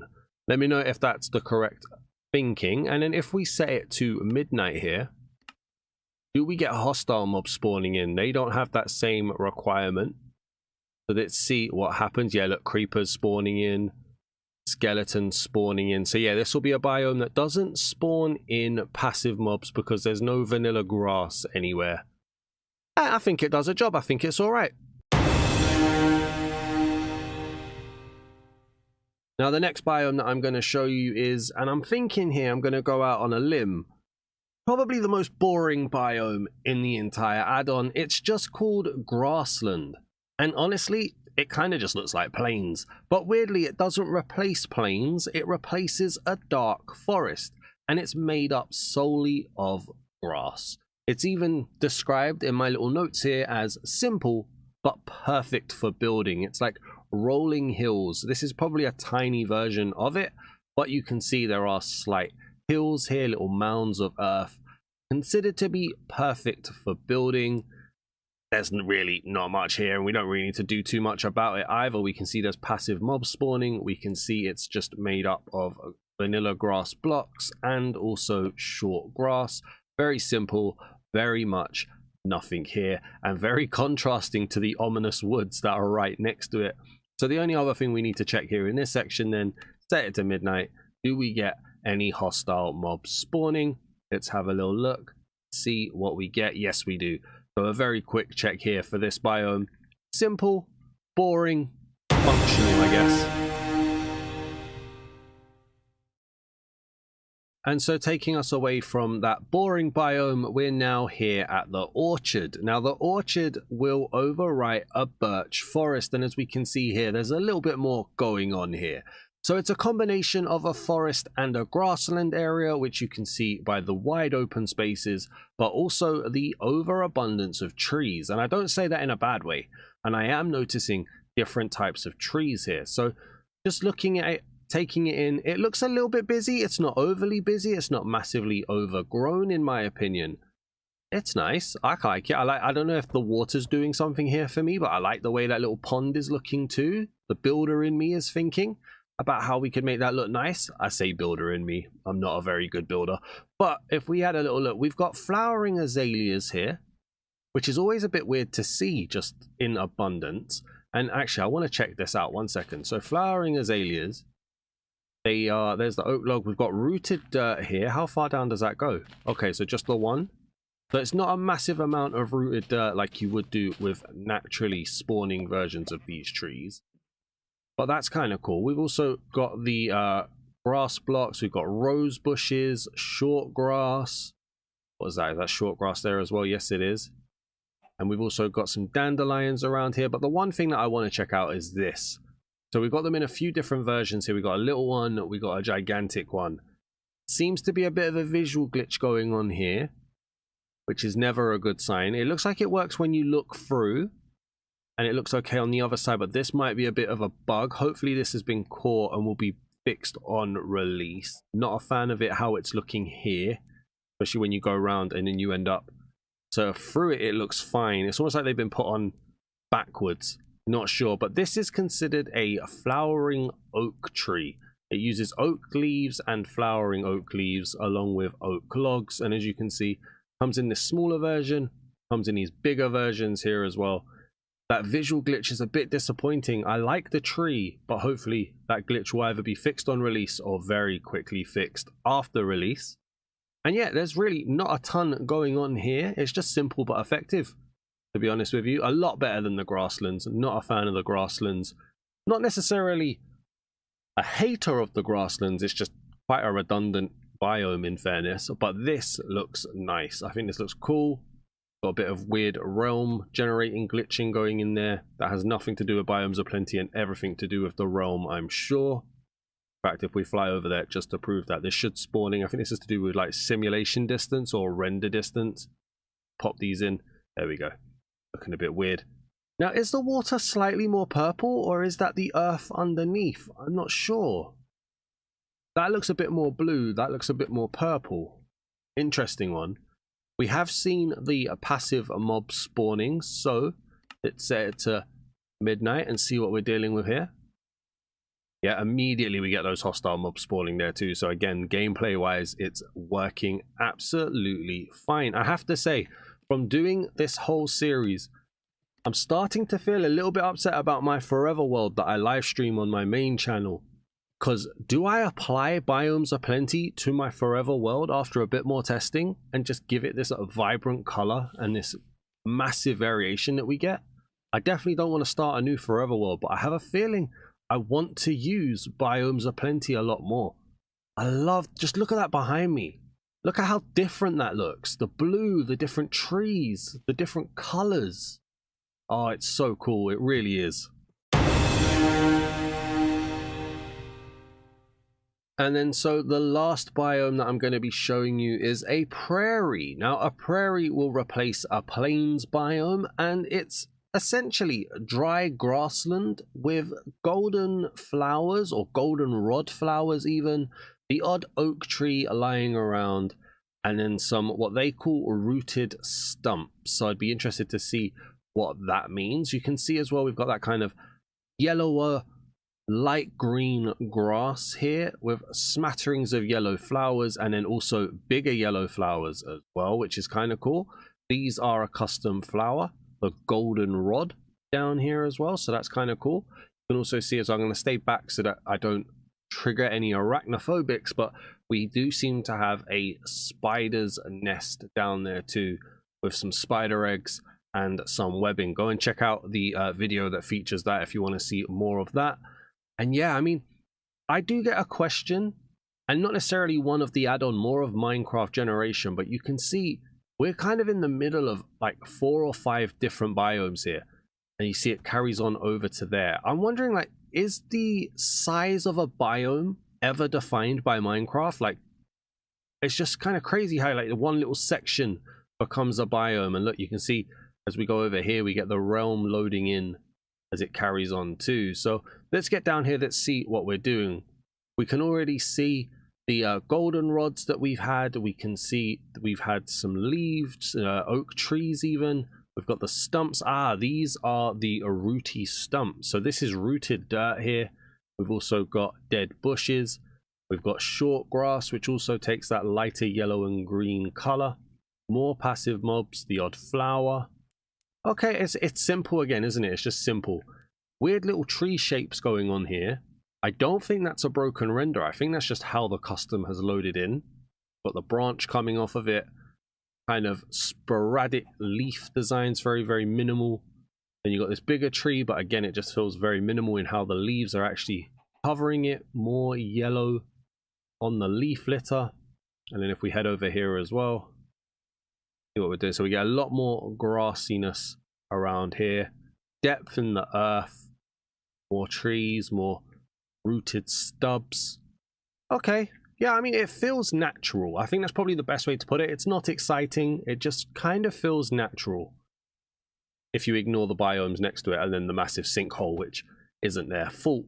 We've got passive mob spawning. Let's go here, let's set it to nighttime or midnight even, and immediately get hit by a spider and zombies here as well. So again, gameplay are not going to be a problem here.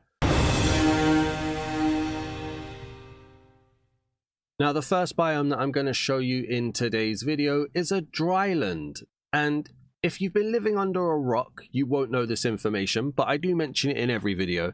The Biomes O Plenty add-on is using brand new biome replacement technology, which means it takes a vanilla biome and a set frequency will replace that biome. So in Biomes O Plenty, just under half the time, or around about, say maybe about 40%, it's a number I've been going with, a biome will switch from a generic vanilla biome to a custom biome. And in this case, the dryland replaces a badlands biome. About 40% of the time seems to be the right number. Now, what that means is that, as you can see, a badlands will still spawn in at times in the world. but occasionally it will be replaced by one of the custom biomes that have been linked to the Badlands biome, which is what we've got here. This is the dryland. It's considered a hot and dry brushland biome. Apparently it's supposed to have strong prehistoric ties. I'm not 100% certain what that means, but that is the official description of the biome. And it is covered in pine trees and tiny cacti, which is quite cool. I mean, you can see as well, it's covered immediately in this standard vanilla grass, which has been given this kind of yellowy gray color. Definitely a different type of color to blend in with these sand deposits that we've got going on here. The same color is adopted by the short grass. We do also have more yellowy tall dry grass around, along with some dead bushes to give it that hot deserty effect as well. And like I said, pine trees. So if we come over here, we've got pine trees that are made up of knotted pine logs as standard, and then also pine leaves, which have a bit of a brownness to them, almost a bit twiggy in areas. Now, I like that effect. Now, you guys know from previous videos, I don't like the thin, small branch effect that you can get on some custom trees. I prefer these thicker log branches.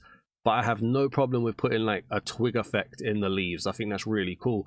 And it gives us this pine tree design using the leaves sparsely, I believe is the term.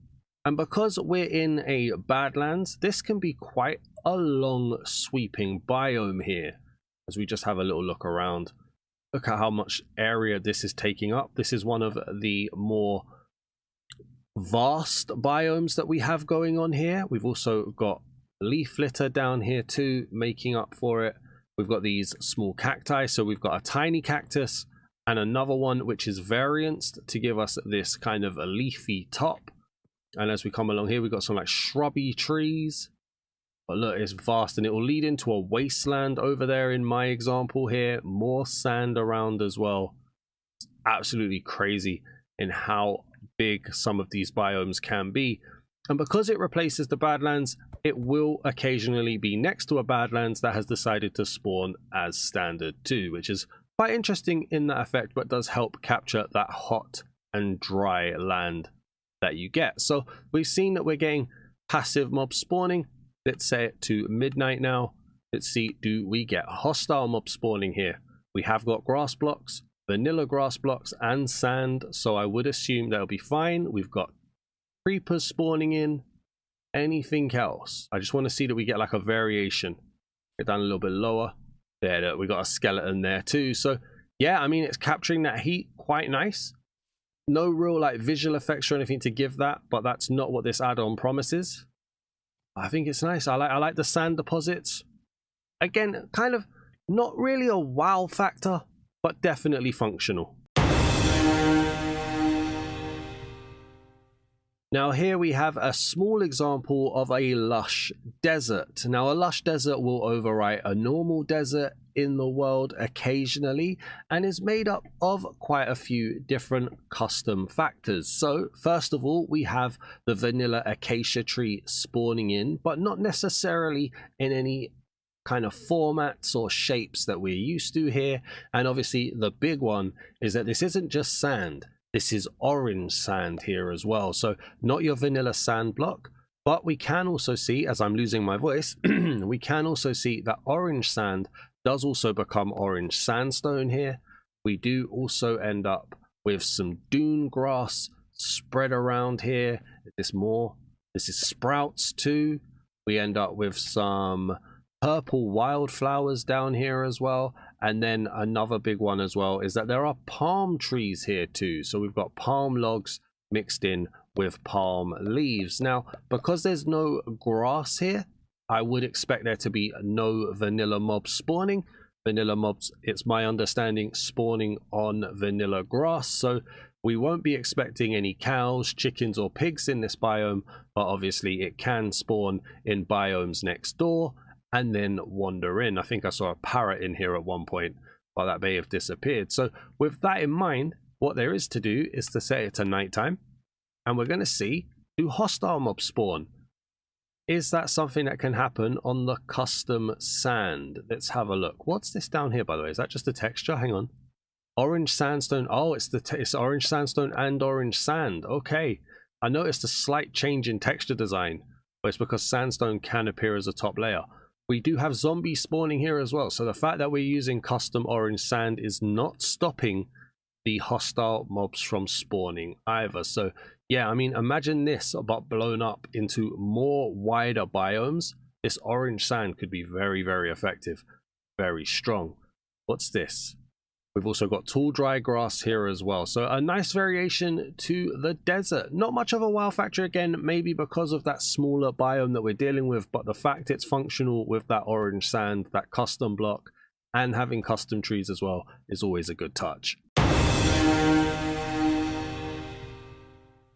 And leading on from the lush desert, we now have a lush savanna. Now the lush savanna will overwrite a wooded badlands and is kind of a variant of a lush desert, but not so much. You see, what keeps them different, first of all, is less orange sand. So we can see there's orange sand here in the savanna, but also we've got a lot of poppies.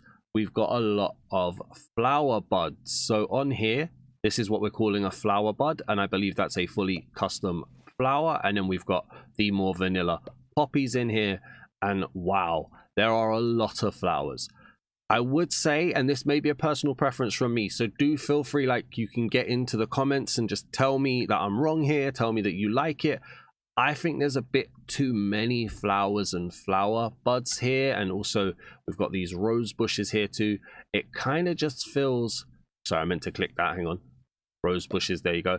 It kind of just feels a little bit excessive, and red is my favorite color, so normally that wouldn't be an issue, but it's like every block has a flower. So for me, if that's one bit of criticism, and I don't have a lot of criticism for most of these biomes, but there is a lot of flowers in this section, made up of vanilla grass here, which has that lighter yellow color that we've been seeing recently, as well as the orange sand and a load of different grasses. It doesn't look like we're dealing with any actual trees around here, and it builds up over this mountain with the orange sand crawling up the mountain here all the way up the top, just to give us more of that effect. We've got more orange sand here as well, and then we lead into like a dry land over there. We've got the badlands over there, all sorts. You can really see tons of different colors, tons of different effects. Such a good, like, vast array of biomes in general. I asked this question on Dasman Reacts, and I'm going to ask it again. How is this add-on going to work with a pre-existing world? And I'm going to test it at some point, because I genuinely want to add it to my forever world.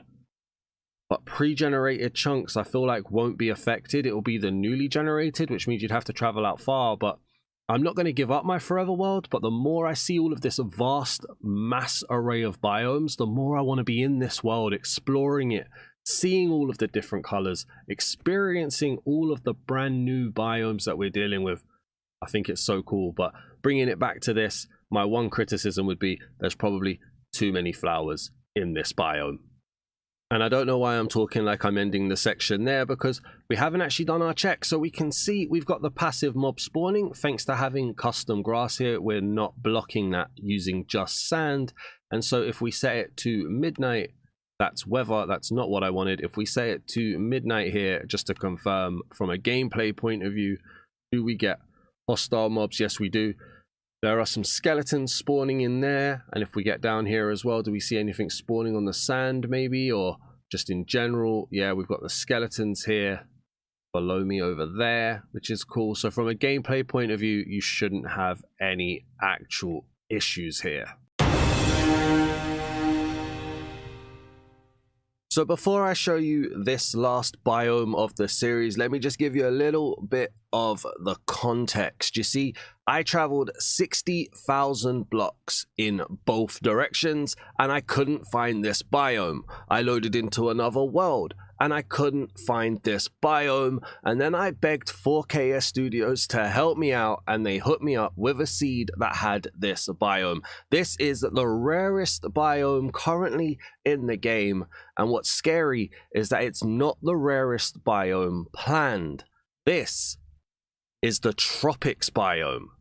Now this, I don't even know if this replaces mushroom fields or mushroom islands, whatever you call it. I don't even know if this replaces it 40% of the time. You see, I was finding mushroom fields galore. Every 10,000 blocks I could find one. It wasn't a problem. This honestly feels like it is so very rare, and it looks really nice. It's a very strong effect here in terms of the palm trees and that tropic feel. I think it's such a flip from the mushroom island, and this is really cool. I was so worried that I had broken the world or something, that I wasn't able to get this biome to spawn, but we do. So all of you people out there who want rare biomes, this might just be it. And if we come inside here, we can see the custom tree in abundance is a palm tree. It uses palm logs, and it also uses palm leaves here. And you can see they've got that almost acacia style in how the tree is built, with that step out there too. Also here as well, we do have the odd smattering of small jungle trees as well, to give us that jungle shrubbage effect. And also in a little bit of places, we have a flowering oak tree here too. Very small again, just adding even more foliage. And then in terms of flowers, we end up with a blue hydrangea, because you've got to throw in a word I can't pronounce. We've got melons. We've also got pink hibiscus and other vanilla flowers here too. And then you've got the grass, the short grass, bamboo. And of course, we've got hostile mobs here too, which is going to lead on to another question that I'm going to have very shortly. But I just like how the trees, the spreading of the trees, how it feels to look through them. I like this. I think this looks really nice in how it's built. I like the shape of the trees. I think they're really cool. Now, could it do with a biome fog? Could it do with anything of that more wowzer factor? Maybe, but for those vanilla fans out there, I see you, and I know you guys are going to really like this. It's almost a shame that this biome is so rare. But with it being on the mushroom island, with it being on a mushroom field, let's set it to nighttime. Because the key characteristics of that biome, in fact, let's go to midnight. The key characteristics of that biome is that it doesn't spawn in hostile mobs. That doesn't ring true here. The tropics can have hostile mobs, so it's a complete rewrite, which is absolutely awesome. That means then that when they use this technology to switch the biomes, they can also change the characteristics of the biomes. I really expected this to be no hostile mobs spawning, and yet here we go. So the tropics isn't a safe place. It is its own biome, and how it feels is absolutely custom. It's absolutely its own unique feel here. I really like that. I think this is really, really good. And then also one other area that I just want to just quickly touch on is the outskirts of this biome as well. You can see here that we are using white sandstone here to give off the impression of beaches on the edge here. White sandstone, and then on top of that in places as well is white sand coming out into what is its own colored water here as well. That softer, lighter blue here too, giving it the feel of being in a tropical island. Clean water, and then also sandy beaches along here as well, which I thought was really worth pointing out as well.